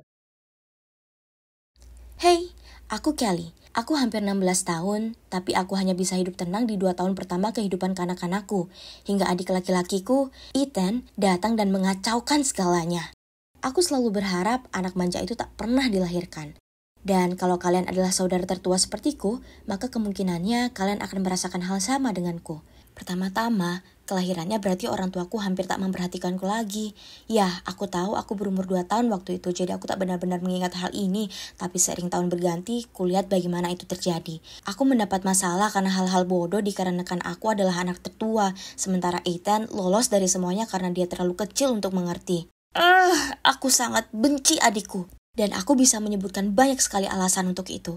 Kami selalu memperebutkan potongan pizza yang terakhir. Saat dia mendapatkannya, dia memakannya dengan mulut lebar di depanku dan ibu akan tersenyum dan berkata, anak laki-lakiku tumbuh besar.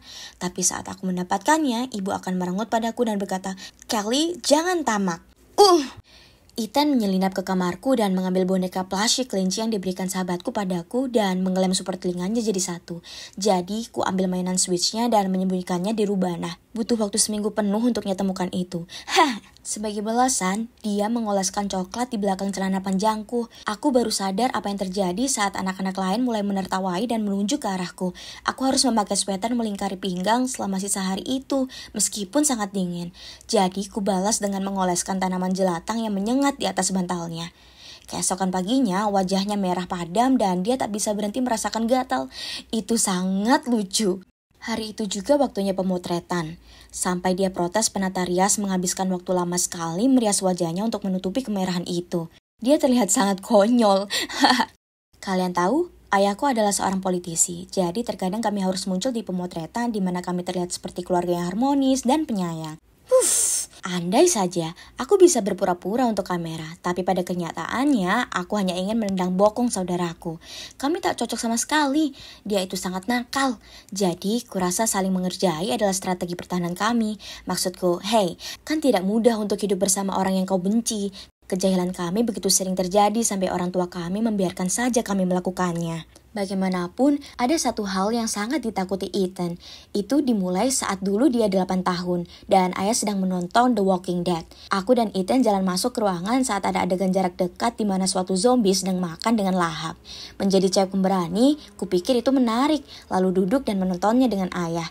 Tapi adikku jadi pengecut.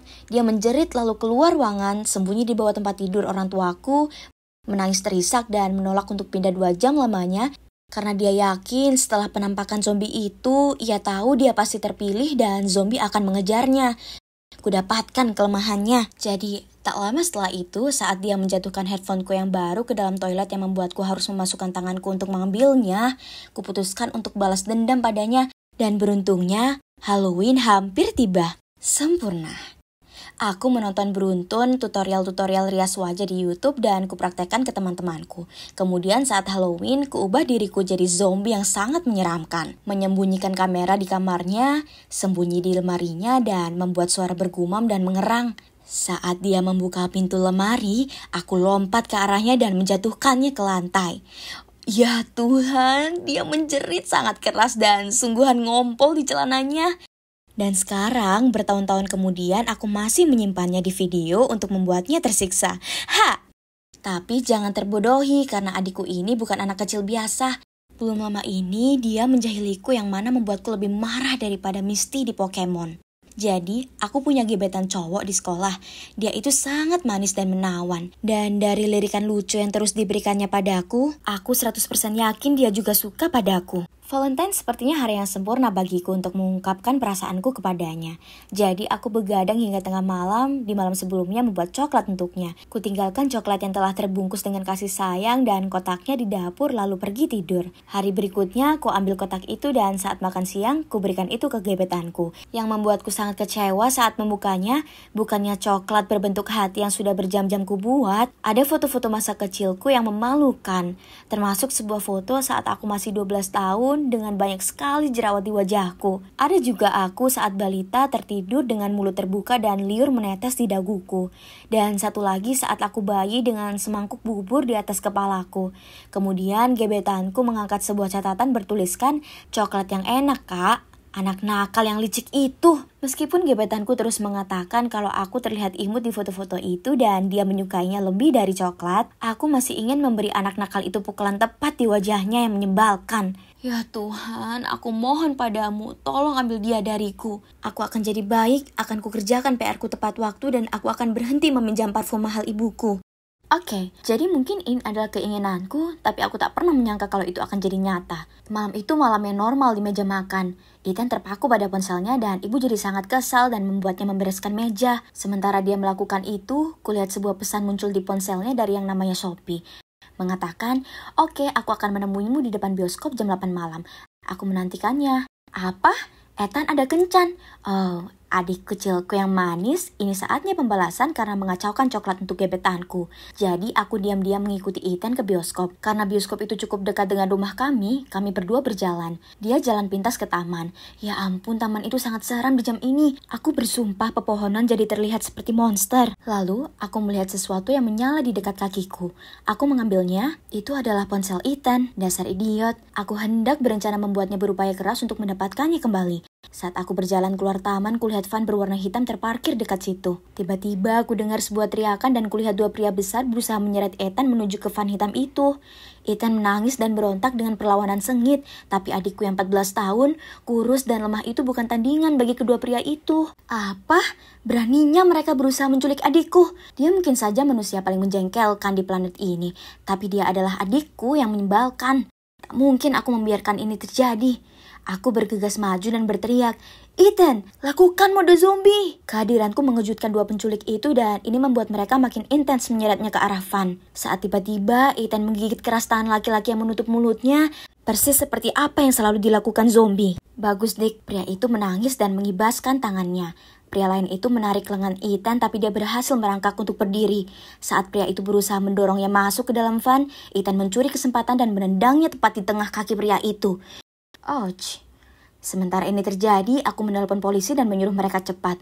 Kemudian kulihat bajingan dengan tangan tergigit itu hendak mencengkeram Ethan lagi. Jadi aku berteriak keras, "Ethan, lari!" Dia berlari cepat keluar taman dan pria yang tergigit itu mengikutinya. Itu persis seperti pengejaran zombie sungguhan. Tiba-tiba aku merasakan ada lengan yang melingkar di pinggangku. Oh tidak, itu pria yang satunya.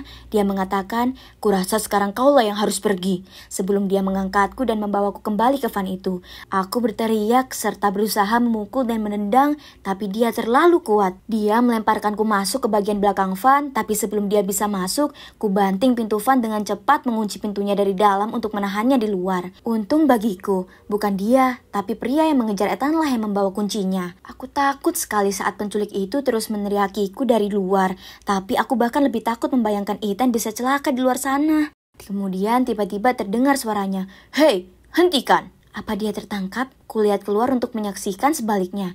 Dia lari ke arahku mengikuti 2 petugas polisi. Mereka mengangkat senjata untuk mengendalikan pria yang berdiri di samping van. Ethan sudah aman dan kembali untukku. Aku membuka pintu dan melompat ke pelukannya. Oh, kita lewati saja bagian ini. Aku merinding tiap kali aku mengingat situasi cengeng itu. Aku dan Ethan mengikuti petugas polisi dan melihat penculik yang satunya terborgol ke sebuah pohon, melawan nyamuk dengan tangan yang lain di kegelapan. Polisi memberitahuku bahwa selama perjalanan menuju van, Ethan terus mengeluh betapa mereka begitu lambat dan tak profesional karena mereka seharusnya menyelamatkanku terlebih dahulu saja. Adik laki-lakiku ini dengan keras kepala mengatakan, "Aku bisa lari sendiri, tapi si pengecut ini tidak bisa. Idiot ini pastinya tak bisa bayangkan kalau dia punya kakak perempuan yang hebat sepertiku." Haha. Orang tua kami bergegas menuju kantor polisi dan ya, adegan menangis lagi. Ternyata saingan ayah telah menyewa pria itu untuk menculik Ethan sehingga mereka bisa memanfaatkannya untuk memeras ayah. Aku tak begitu paham keseluruhan situasinya. Mungkin setelah ini aku akan lebih banyak menonton film politik. Tapi sekarang, syukur pada Tuhan, kami selamat. Aku mungkin sudah berharap adikku hilang. Tapi saat aku benar-benar bisa saja kehilangan adikku, ya harus aku akui kalau itu sungguh membuatku cemas. Dan ternyata dia juga merasakan hal yang sama tentangku. Gila kan? Tentu saja, kami masih saling menjahili satu sama lain. Kami tak akan jadi diri kami sendiri kalau tak begitu. Tapi kusadari sesuatu, dia mungkin saja anak manja paling menyebalkan. Tapi dia tetap saja keluargaku dan aku sangat menyayangi keluargaku. Namun, aku cukup yakin masih akan ada saat di mana aku benci adik kecilku yang menyebalkan ini. Seperti saat ini, sementara aku duduk di kamarku menceritakan pada kalian ceritaku, aku yakin aku bisa mendengarnya tertawa terkekeh di balik pintu. Apa taruhannya kalau aku buka pintunya dan akhirnya terguyur seember air dingin di kepalaku atau semacamnya. Semua ini mungkin dikarenakan aku telah memberitahu ibu bahwa dia punya pacar. Nasib buruk, Dik. Tak mungkin kau bisa mengungguli Ratu Jahil ini. Hei, aku Henry. Dan aku 23 tahun, asal Hamburg. Dan aku punya satu pertanyaan. Kalian pasti pernah dengar soal K-pop kan? Jadi, apa ada penggemar K-pop di sini? Tentu saja aku. Lebih spesifik, aku ini seorang ARMY. Seorang stan BTS. Oh, dan bagi mereka yang tak tahu, stan itu bahasa gaul kalau kau itu penggemar berat sesuatu. Oh ya, dengan bangga aku bisa katakan aku terobsesi dengan K-pop, dan itu adalah perjalanan yang menyenangkan. Tapi tak semua orang paham. Justru ini adalah cerita bagaimana orang memperlakukanku karena jadi fanboy. Dan itu cukup dramatis. Jadi, orang-orang selalu berpikir kalau kami menyukai K-pop karena idola itu berwajah ganteng. Tapi tidak hanya itu. Serius, aku bertaruh mereka yang benci K-pop, bahkan belum pernah mendengarkannya dengan baik. Jadi, kalian para pembenci K-pop, dengarkan aku. Dan aku akan mulai dengan menelusuri kembali ke awal momen yang mengubah hidupku. Saat pertama kali kutemukan K-pop, semua bermula saat teman sekelasku Chrissy menonton video media berjudul Dope selama istirahat kelas. Aku penasaran dan bergabung dengannya. Dan, oh man, aku tak pernah melihat sesuatu yang begitu luar biasa sebelumnya. Teknik kamera, koreografinya, sungguh menakjubkan. Aku tak bisa lupakan lagu itu dari kepalaku. Dan video itu sangat menyenangkan untuk ditonton. Video itu tak perlu cewek seksi atau mobil mewah untuk membuatnya menarik. Tapi murni bakat saja. Setelah itu, aku mulai mendengar lebih banyak K-pop dan menjadi stan. Tapi BTS akan jadi cinta sejatiku. Aku mencintai mereka dan aku tak keberatan membagikan apapun mengenai hal itu di Instagramku. Yang juga membantuku berteman dengan banyak ARMY yang lain dari seluruh dunia. Kebanyakan cewek, tapi ada banyak cowok juga. Dan mereka sering mengirimiku pesan betapa mereka mengagumiku. Karena bersikap sangat terbuka akan kecintaanku terhadap K-pop, mereka berharap punya keberanian yang sama denganku. Kebanyakan dari mereka ditertawakan karena menyukai artis cowok Korea. Betapa konyolnya itu. Ini tahun 2021. Kita boleh suka siapapun yang kita mau. Dan kita tak seharusnya rahasiakan passion kita. Namun, aku benar-benar paham apa yang mereka rasakan. Aku pernah di posisi itu, dan itu sangat berat. Suatu kali saat di SMA, aku sedang sangat bersemangat menunjukkan pada Chrissy album BTS-ku yang terbaru. Kami menjerit dan memekik saat dengan hati-hati ku balik setiap halamannya seolah itu milikku yang paling berharga. Saat seorang penyuka olahraga lewat dengan kelompoknya dan berebutnya dari tanganku, lalu dia berkata, "Majalah HBG apa ini? Bukannya mereka semua lakukan operasi plastik, ya kan?" Kemudian anak lainnya mengatakan, "Kenapa kalian suka pada cowok ini? Kalian ini gaya tahu apa?" Kemudian mereka semua berjalan pergi sambil tertawa. Aku sangat marah. Aku ingin menendang mereka jauh dari planet bumi. Bahkan Google tak akan bisa menemukan mereka. Tapi aku tak bisa berbuat apa-apa. Mereka jauh lebih besar dariku dan akan menghancurkanku sampai lumat jika aku coba-coba. Jadi aku muncul dengan ide yang lebih baik. Aku mulai pergi ke gym. Aku ingin jadi kekar seperti Jungkook.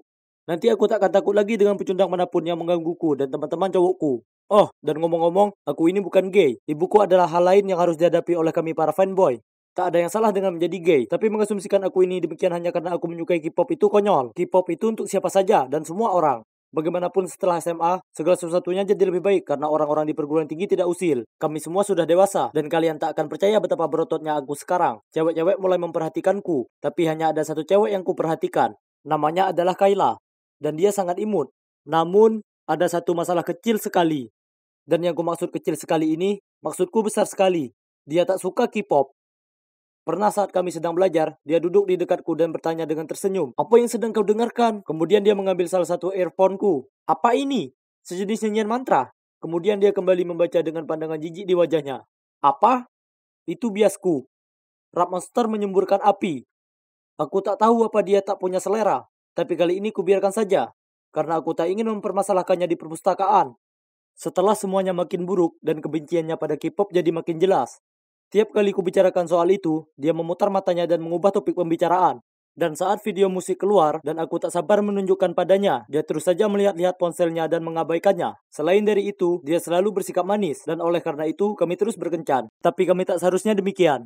Suatu kali, kami pergi jalan ke mall, dan itu merupakan hari yang cukup spesial bagiku, karena itu merupakan hari jadi debut BTS. Aku sangat bersemangat, dan bahkan mengenakan tas lempang BTS-ku dengan gantungan kunci koya untuk melengkapi penampilan. Kukira aku tampak keren, tapi Kayla tertawa terbahak-bahak saat melihatku dan mengatakan, "Ya Tuhan, kau meminjam tas adikmu atau bagaimana?" Ku coba jelaskan padanya dan mengatakan, "Tidak, ini milikku, dan ini kesayanganku si Koya." Tapi dia langsung memotongku dan memutar matanya. Sembari dia katakan, "Kami akan terlambat nonton." Dia agak mematikan suasana hatiku, tapi itu adalah hari BTS, jadi aku tak akan membiarkan apapun merusaknya. Kami sedang mengantri membeli popcorn. Saat ku rasakan seseorang menepuk bahuku, aku tak bisa tidak memperhatikan Koya milikmu. "Apa mungkin kamu seorang ARMY?" Aku menyelesaikan kalimatnya dengan jeritan. Kami berdua sangat bersemangat. Pada dasarnya kami berdua membicarakan omong kosong, yang kemungkinan hanya ARMY yang bisa memahami. Ternyata J-Hope adalah biasnya, dan namanya adalah Craig. Kemudian dia bahkan memberiku beberapa kartu foto yang baru saja dicetak.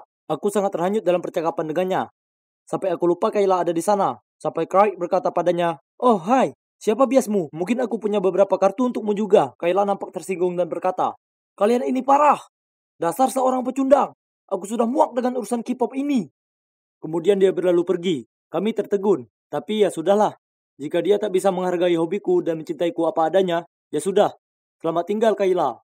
Setelahnya, Craig dan aku pergi ke kafe untuk membicarakan apapun soal BTS. Dan sampai hari itu, kami masih berteman baik. Dan aku beruntung dia menyelamatkanku dari mengecani cewek mengerikan itu lebih lama lagi. Setelah hubungan itu, aku memberi jeda pada kehidupan cintaku.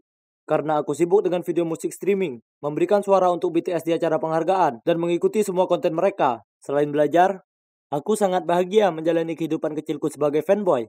Tapi kemudian suatu hari, semuanya berubah. Aku sedang berada di bus menuju kelas, karena aku merasa kurang sehat untuk mengemudi, setelah tak tidur menonton streaming siaran langsung BTS. Aku pasti tertidur, karena hal berikutnya aku terbangun. Dan aku sedang bersandar di bahu seorang cewek. Dengan cepat aku minta maaf padanya, dan dia hanya terkekeh. Kemudian kulihat dengan jelas. Dan ya ampun, tak pernah kutemui cewek secantik ini dalam hidupku. Dia itu bagai perpaduan semua anggota Blackpink. Untungnya, aku cukup pintar untuk menanyakan nomornya, dan menawarkan untuk membelikannya minuman sebagai balasan karena hampir ngiler di bahunya. Setelah kelas, kami bertemu di Starbucks, dan langsung dekat. Namanya Clara, dan dia sangat pintar dan cantik. Aku harus jadikan dia milikku. Jadi kuputuskan untuk mengubah taktik sedikit. Aku akan menunggu sebentar sebelum memberitahunya kalau aku ini fanboy. Sebaliknya, aku fokus mencari tahu tentangnya terlebih dahulu dan memperjelas kalau aku menyukainya. Kemudian, saat yang tepat pun datang. Aku berbagi padanya tentang passionku pada K-pop. Tak lama kami jadi cukup serius dan melakukan apapun bersama. Dan akhirnya kurasakan momen itu tiba. Aku sedang mengantarnya pulang dan memutar daftar lagu K-popku. Yang membuatku terkejut, dia tampak tertarik dan menanyakan apa itu. Kukatakan padanya aku sangat menyukainya. Lalu dengan gugup aku bertanya padanya, apa kamu tak keberatan dengan ini? Karena biasanya saat ku beritahu orang lain, mereka menertawakanku. Dia hanya tersenyum dan berkata, oke, sekarang giliranku. Kemudian dia memasang death metal yang hampir membuat bulu kuduku berdiri. Dia tertawa dan berkata, aku tahu apa yang kau rasakan. Death metal juga bukan selera semua orang. Tapi hey, kita boleh menyukai apapun yang kita inginkan, ya kan? Aku menghargai kalau kau suka K-pop. Ya ampun, mungkinkah Clara bisa lebih sempurna lagi? Aku tak sabar menunjukkan padanya kamarku juga. Tapi tak disangka, di malam aku mengundangnya ke rumah. Wajahnya berubah saat dia melihat poster dan merchandise-ku. Kutunjukkan padanya koleksiku, bonekaku, foto-fotoku, tapi dia tersenyum dan menatapku. Kemudian dia meraih tanganku dan berkata, Henry, ini sangat keren, tapi tidakkah kau berpikir ini agak berlebihan? Aku tahu kau sangat menyukainya, tapi mungkin kau sebaiknya mulai menggunakan uangmu untuk hal-hal yang berguna untuk masa depanmu juga. Kemudian dia memberitahuku dia ingin pulang. Tak bisa kupungkiri aku merasa terluka, tapi aku tahu dia adalah orang yang tepat untukku. Dan dia hanya butuh sedikit waktu untuk benar-benar memahami kalau ini lebih dari sekedar hobi bagiku. Jadi aku bertekad untuk membuatnya menyukai K-pop. Aku mulai mengirimnya lagu dan merekomendasikan beberapa acara Korea untuk ditonton. Pernah aku bahkan berpura-pura mengajaknya piknik, tapi membawanya ke festival ARMY.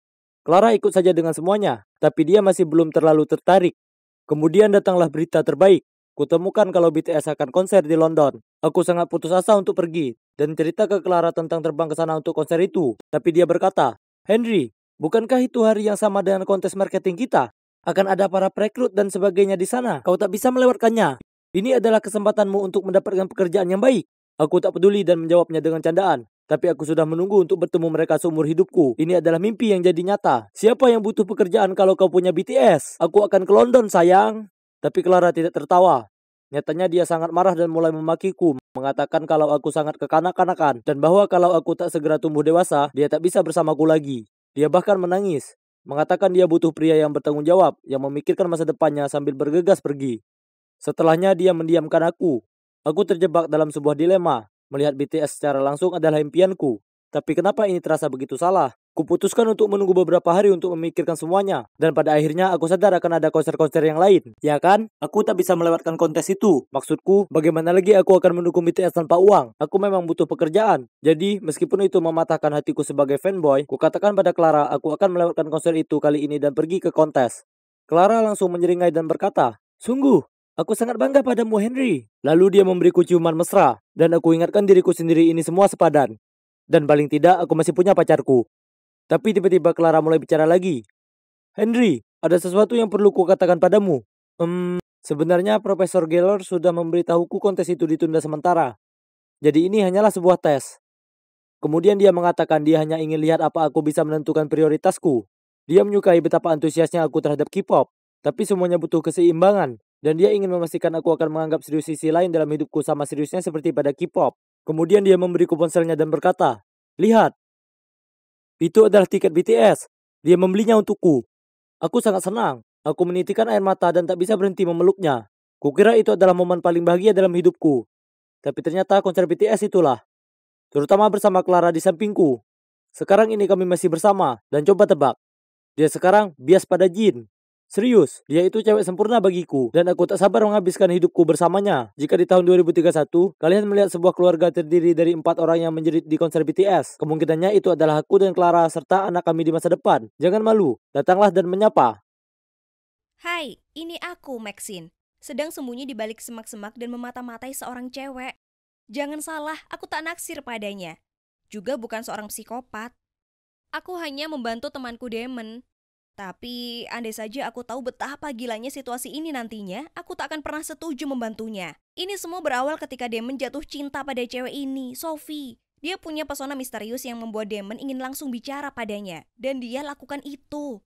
Tapi Sophie bahkan tak meliriknya. Dia langsung jalan pergi. Aduh, aku sama sekali tak suka padanya. Dia sangat angkuh. Tapi Damon tak menyerah begitu saja. Dia coba berbagai macam cara untuk dapatkan perhatiannya. Bahkan menunggu bus bersamanya padahal dia punya mobil. Tapi tak satu pun berhasil. Dan ini membuatnya putus asa. Dia memohon bantuanku tapi kukatakan, tak mau. Kemudian dia berkata, ayolah Maxine, kau kan cewek, jadi berteman saja dengannya atau apa. Mungkin kau bisa cari tahu apa kesukaannya, makanan, musik kesukaannya, dan yang lainnya. Nanti bisa ku coba membuatnya terkesan. Tolonglah, aku mohon padamu. Apalagi akan kupinjamkan Nintendo Switch-ku selama sebulan kalau kau setuju. Kau tak mungkin menolak itu. Dia berhasil membujukku dengan itu. Aku akan lakukan apa saja untuk dapatkan Nintendo Switch. Ya sudah, sepakat. Tapi jangan salahkan aku kalau ini tak berhasil. Jadi setelah kelas selesai hari itu, aku mencari Sophie. Dia ada di halte bus dan aku hendak mendekatinya saat tiba-tiba dia berjalan pergi. Kuputuskan membuntutinya dan di perjalanan, dia berhenti untuk membantu seorang wanita tua untuk menyeberang jalan. Wah, aku terkejut. Untuk seseorang dengan wajah begitu dingin, dia ternyata punya hati yang hangat. Mungkin dia memang tak terlalu buruk. Setelahnya dia mulai jalan ke arah taman dan saat itu suasana mulai makin gelap. Sedang apa dia? Dia duduk di sebuah bangku taman pada bagian yang menyeramkan di taman itu. Seolah dia sedang duduk menunggu seseorang. Aku sembunyi di balik semak-semak, jadi dia tak akan melihatku. Tapi aku benar-benar sangat ketakutan. Tiba-tiba dua orang pria muncul dan mulai bicara padanya. Tapi mereka kelihatannya tak suka dengan keberadaannya. Dia terlihat panik. Aku harus menolongnya. Dengan cepat aku berteriak, "Tolong Pak Polisi! Tolong! Ada dua pria melecehkan dan mengganggu kami." Terang saja, tak ada petugas polisi, tapi itu berhasil. Dua pria tadi kabur dan aku cepat-cepat mendatanginya memastikan Sophie baik-baik saja.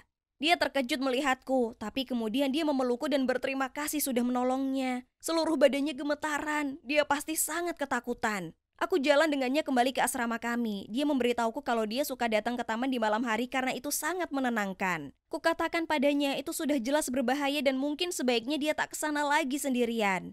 Kemudian kami bertukar nomor telepon dan setelahnya kami jadi cukup dekat sampai beberapa hari kemudian kukatakan padanya kalau Damon sangat naksir padanya dan menanyakan apa mungkin dia mau kencan dengannya. Tapi dia hanya menggelengkan kepalanya dan mengatakan dia belum siap. Matanya tampak sedih, jadi aku tak memaksanya lebih lanjut. Mungkin dia baru saja mengalami putus cinta yang berat. Aku tak bertanya lagi padanya. Tapi suatu malam aku sedang menuju ke asramanya untuk nonton bareng saat ku dengar dua orang berkelahi. Itu adalah Sophie dan seorang cowok dan Sophie menangis. Sepertinya cowok itu akan memukulnya. Jadi aku lari mendekat dan berkata, "Hei, kau kira apa yang sedang kau lakukan? Tinggalkan dia sendiri atau aku akan menelpon polisi." Dia hanya tertawa padaku dan mengatakan pada Sophie, "Kita belum selesai." Lalu dia segera pergi. Aku bertanya pada Sophie apa dia baik-baik saja dan siapa cowok tadi. Lalu dia bilang padaku kalau dia adalah mantannya yang terus berusaha kembali padanya. Tapi Sophie tak tertarik.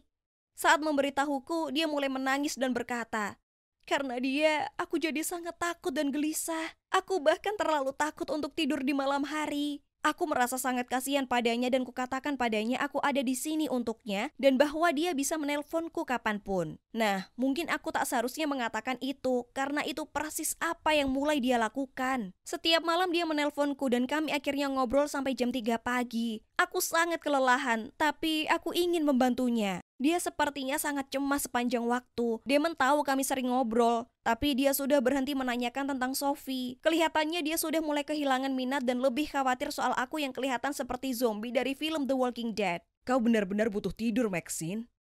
"Biarkan saja Sophie, dia jelas bermasalah. Mungkin lebih baik tidak terlalu terlibat. Lebih mudah dikatakan daripada dijalani." Tapi malam itu kuputuskan untuk tak menjawab teleponnya. Aku tidur lebih awal dan saat aku bangun esok paginya, ku dapati 20 panggilan tak terjawab dan 50 pesan darinya. Ya ampun, beberapa dari pesan itu mengatakan dia sangat kesepian dan aku sudah mencampakannya. Kemudian ada satu yang mengatakan, "Kalau kau tak mengangkat teleponnya, aku akan mengakhiri hidupku." Oke, ini gila. Aku langsung menelponnya, tapi dia tak mau angkat. Aku bergegas ke asramanya tapi tak ada seorang pun yang menjawab. Aku panik saat itu lalu menggedor pintu, menjerit, "Sophie, buka pintu sialan ini." Tapi tetap saja tak ada jawaban. Aku sangat takut dia sudah melakukan hal buruk, jadi ku minta beberapa siswa membantuku mendobrak pintu. Dan saat itulah dia membuka pintunya. Aku tak pernah begitu senang melihat seseorang dalam keadaan hidup. Aku lari memeluknya, tapi dia terlihat sangat kesal. "Sedang apa kau di sini? Kau membuat keributan," katanya. "Apa? Aku sangat mengkhawatirkanmu. Kau bilang kau akan... Tapi dia menyela aku dan berkata, kau perlu istirahat tidur, Maxine. Sepertinya kau gila. Aku tak percaya ini. Setelah semua panggilan telepon dan pesan-pesan itu, dia yang gila, bukan aku. Aku enggan membentaknya balik. Jadi aku hanya meninggalkannya. Aku butuh sendiri. Dia berusaha meminta maaf padaku beberapa hari berikutnya. Tapi aku tak ingin lagi berada di dekatnya. Dia bahkan mengirim pesan mengatakan kalau aku tak mau jadi temannya lagi, maka hidup sudah tak berharga lagi untuk dijalani. Aku sangat lelah dengan berbagai ancamannya. Jadi aku acuhkan saja. Lalu kemudian semuanya makin memburuk. Beberapa hari berikutnya, aku dan Damon belajar bersama saat Sophie menelponku dan mengatakan dia ada di rumah sakit. Dia memberitahuku dia mengidap tumor otak dan mereka sudah melakukan biopsi untuk memeriksa apakah itu ganas atau jinak. Aku tak percaya ini. Dia bertanya padaku apa aku bisa menjemputnya, dan kukatakan tentu saja, ini sangat menakutkan. Kuceritakan pada Damon dan dia hanya berkata, kurasa dia mengarangnya, Maxine. Bagaimana mungkin dia tiba-tiba mengidap tumor? Kalian baru saja bertengkar dan tiba-tiba dia di rumah sakit. Ayolah, coba pikirkan itu. Aku terkejut. Damon, bisa-bisanya kau ini. Kau menyebalkan sekali.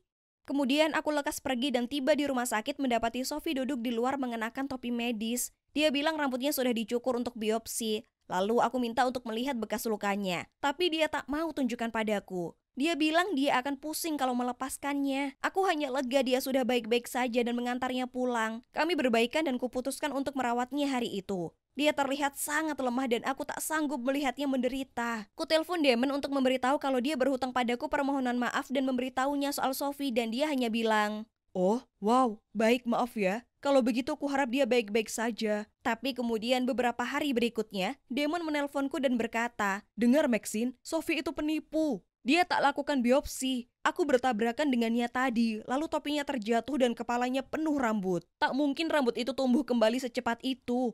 Kenapa dia berbohong padaku? Aku tak mengerti. Aku perlu tahu kebenarannya, jadi setelah kelas aku pergi ke asramanya. Dia langsung membuka pintu dan tentu saja semua rambutnya utuh.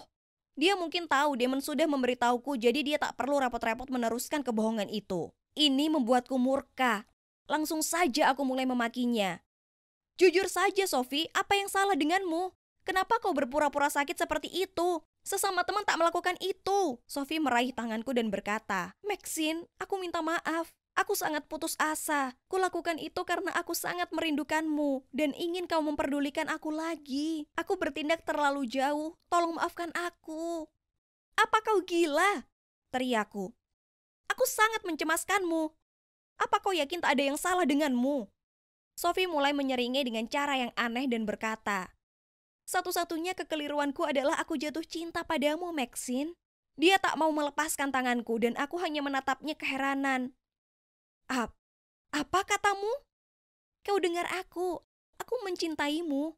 Kemudian dia mulai tertawa seperti maniak dan berkata, aku sudah mencintaimu sejak hari pertama kita bertemu. Aku tahu kau membuntutiku, jadi aku pura-pura berada dalam bahaya supaya kau datang dan menyelamatkanku. Bahkan mantan pacarku itu palsu, dia hanya salah satu temanku yang berpura-pura. Apa kau tak bisa lihat? Aku bersedia lakukan apa saja untuk mendapatkan perhatianmu. Jika itu bukan cinta, apalagi? Ini tak mungkin terjadi. Aku berusaha tetap tenang sebisa mungkin dan mengatakan, dengar Sophie, aku tersanjung. Sungguh aku merasa begitu. Tapi aku ini normal. Aku hanya menganggapmu sebatas teman saja, oke? Tapi Sophie tak mau menyerah. Dia mencengkram tanganku lagi dan berkata, bagaimana kau bisa tahu itu? Kau bahkan belum berusaha mencintaiku. Beri saja aku satu kesempatan dan akan kutunjukkan padamu bagaimana cinta sejati itu sebenarnya. Aku berusaha melepaskan tangannya, tapi itu mustahil. Sophie mulai menggenggam tanganku makin erat sampai rasanya mulai sakit. Dia memandang mataku dan ya Tuhan, rasanya aku tak mengenalnya lagi. Dia terlihat seperti orang gila, seperti psikopat. Kemudian dia mulai bicara dengan nada yang sangat menyeramkan. Kau tak bisa lari dariku. Kau milikku sekarang. Aku sangat ketakutan. Aku harus pergi dari sana. Jadi kudorong dia dengan sangat keras sampai dia terjatuh ke lantai, lalu aku lari seperti wanita gila keluar dari sana sampai akhirnya kembali ke asramaku. Kemudian ku telepon polisi, tapi pada saat mereka sampai di asramanya, dia sudah tak ada. Ku ceritakan pada mereka apa yang terjadi dan menunjukkan mereka fotonya. Dan kalian tak akan percaya. Rupanya aku bukan satu-satunya gadis yang jadi korban Sophie. Ada gadis lain juga. Setelah malam itu, aku sangat ketakutan. Kemanapun aku pergi, aku merasa seseorang sedang mengawasiku. Kemudian suatu malam setelah shift kerjaku selesai, aku jalan melewati taman untuk kembali ke asramaku saat ku dengar seseorang di depan. Aku langsung tahu kalau itu adalah Sophie, tapi dia tak sendiri. Dia bersama beberapa pria. Mereka melihatku dan mulai menuju ke arahku. Tapi aku berlari secepat mungkin dan untungnya polisi berada tepat di luar taman dan pergi menangkap mereka. Kedengarannya seperti sebuah kebetulan, bukan? Nah, sebenarnya tidak. Sophie bukan satu-satunya yang bisa membodohi orang. Aku tahu Sophie membuntutiku, jadi aku ceritakan pada polisi dan bersama kami menyusun rencana ini untuk menangkapnya. Dan voila, itu berhasil. Sophie, jika kamu menonton ini, kuharap yang terbaik untukmu. Tapi mari kita tidak usah bertemu lagi. Sudah cukup menguntit seumur hidup. Hari ini tanggal 31 Maret, hari yang normal, ya kan? Ya, memang. Tapi tidak untuk besok. Tidak. Karena besok hari April Mop. Orang jahil sepertiku menunggu sepanjang tahun untuk hari di mana aku bisa mengerjai orang-orang tanpa membuat mereka kesal padaku. Aku sudah merencanakan trikku selama berbulan-bulan. Dan ya ampun, ini akan seru sekali. Aku menoleh ke sahabatku Ayah dan dengan senyum licik kukatakan, kau tunggu saja sampai besok. Ide kejahilanku akan melegenda.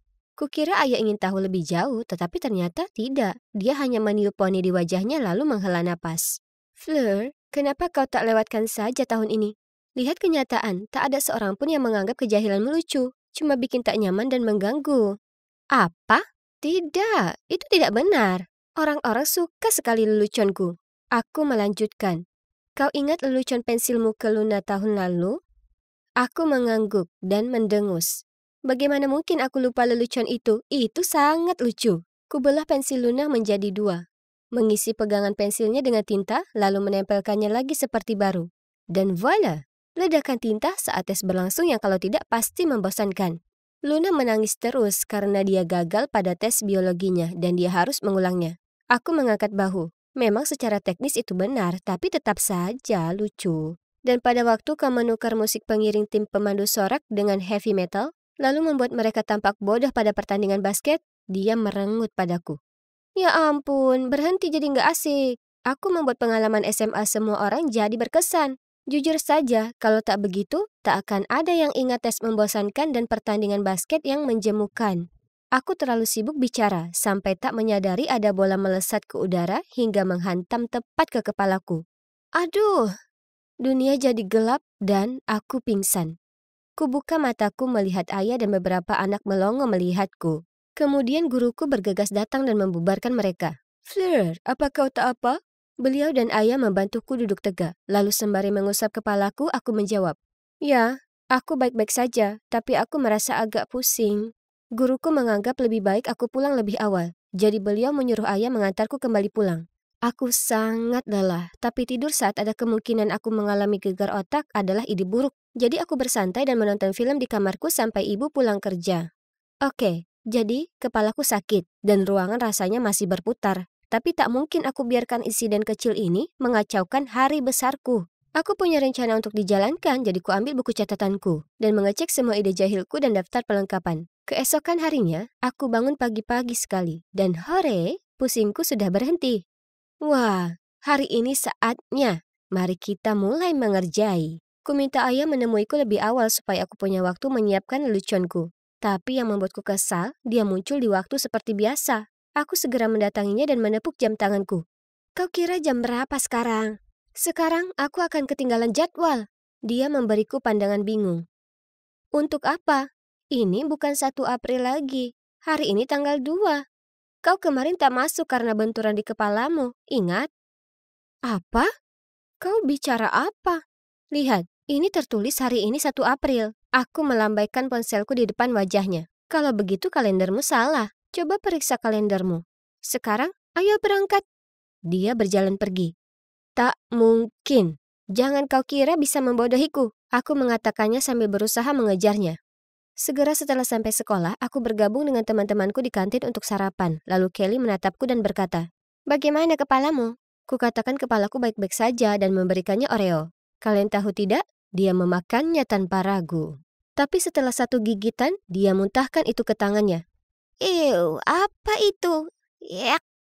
Aku menertawakannya dan berkata, "Haha, Itu sandwich pasta gigi diapit biskuit Oreo. Oke, aku minta maaf. Minum ini.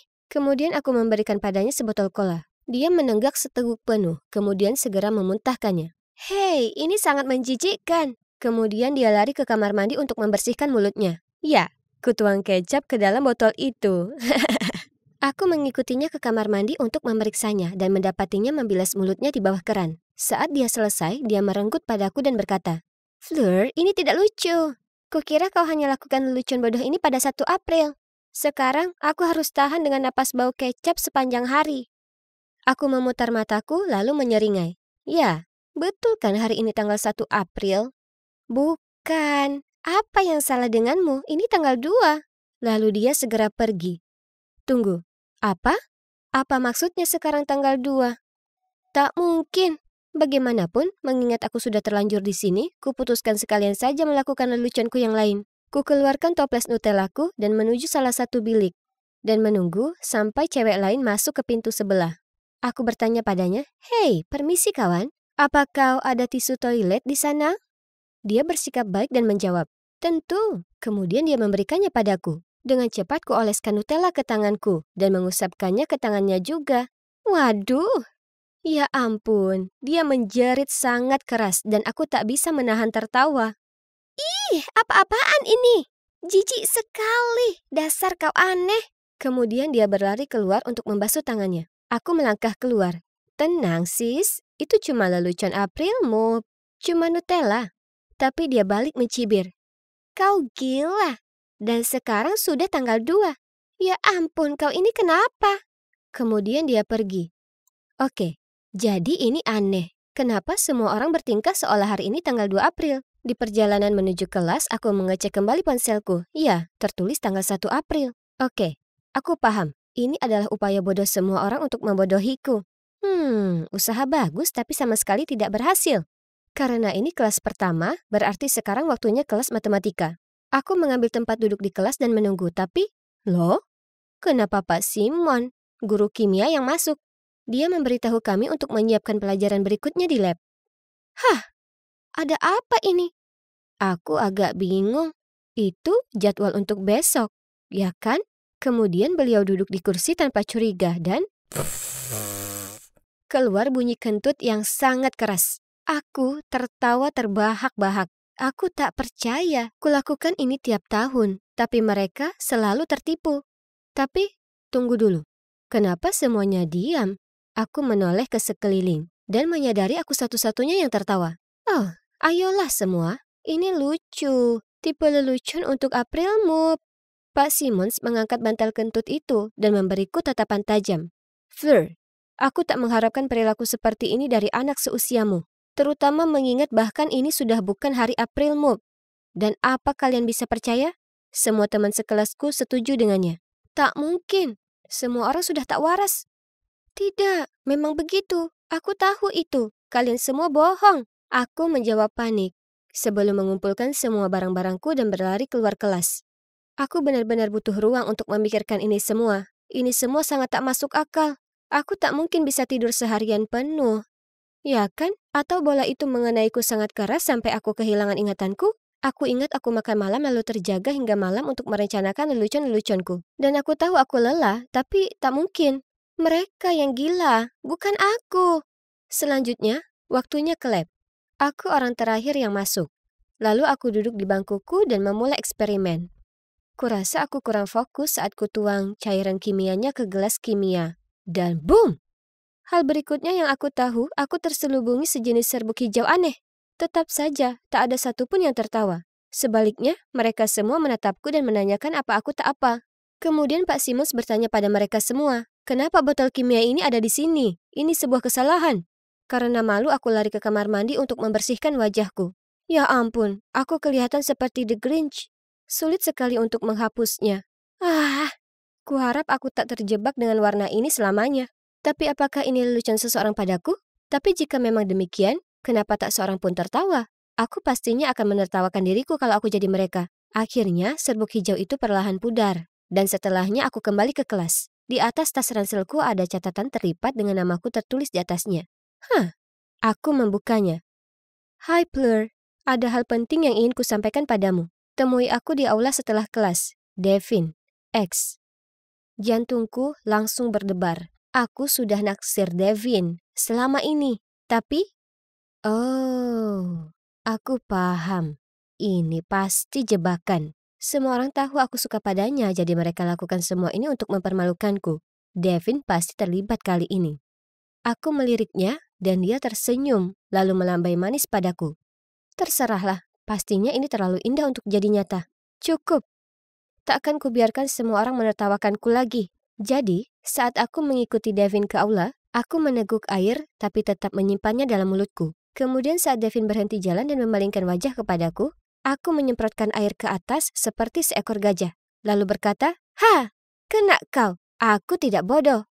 Dia menyeka wajahnya dengan lengan bajunya, lalu menatap tepat ke arah mataku dan mengatakan, "Fleur, aku punya perasaan padamu. Aku menunggu sampai hari ini untuk mengatakan padamu. Karena aku tak ingin melakukannya kemarin di hari Aprilmu, karena kau mungkin akan mengira ini lelucon. Jadi kenapa kau lakukan itu padaku?" Aku menatapnya tak bisa berkata-kata. Menyoroti kata-kata yang kudengar yaitu, perasaan, kemarin, dan hari Aprilmu. Aku mulai pura-pura tertawa. Tapi kemudian semuanya jadi canggung karena wajah seriusnya tak berubah. "Kau bercanda kan?" Aku bergumam. Tapi dia tampak benar-benar kecewa. "Oh tidak, aku tak ingin mengecewakan Devin. Aku hanya bingung dengan hari dan... seolah aku benar-benar melewatkan hari Aprilmu. Sungguh mengecewakan." Aku sadar kejahilanku sudah terlalu jauh dan bagaimana itu bisa jadi melukai perasaannya. Jadi aku berseru, "Devin, aku minta maaf. Aku tak bermaksud begitu. Ini karena benturan itu. Aku mengigau. Aku minta maaf."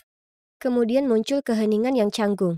Tiba-tiba, wajah sedih Devin berubah jadi nyengir. Dan dia mulai tertawa. Kemudian semua orang melompat keluar entah dari mana dan mulai menertawakanku juga.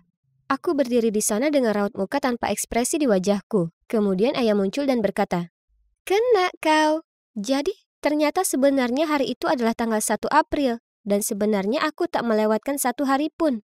Tidak, ini adalah ide cerdik ayah agar semua orang bisa membalasku. Kemarin malam, dia membuat sebuah grup di Facebook dan memasukkan semua orang yang ada di kelas, termasuk para guru untuk merencanakan lelucon hari ini. Tidak, ini tidak mungkin. Aku ini si Ratu Jahil, bukan mereka. Kemudian ayah menghampiriku dan berkata, "Hey Fleur, coba tebak. Ini masih hari Aprilmu." Hal berikutnya yang aku tahu, aku meringis padanya. Lalu pura-pura kupukul lengannya dan mulai tertawa. Kurasa mereka sudah mengerjaiku dengan baik. Setelahnya, aku tak lanjutkan leluconku lagi. Aku sudah senang bisa beristirahat dengan tenang sepanjang hari. Kemudian, saat aku berjalan pulang, Devin menyusulku dan berkata, "Fleur, aku minta maaf. Tapi sebenarnya tak semuanya hari ini adalah lelucon." Aku tersenyum dan menatapnya. "Oh ya? Jadi, apa yang bukan lelucon?" Tapi dia hanya langsung memerah seperti tomat lalu bergegas pergi. Aku berdiri di sana tersipu saat melihatnya terburu pergi. Apa ini artinya Devin sungguhan menyukaiku? Menarik. Mungkin hari Aprilmu kali ini tak terlalu gagal?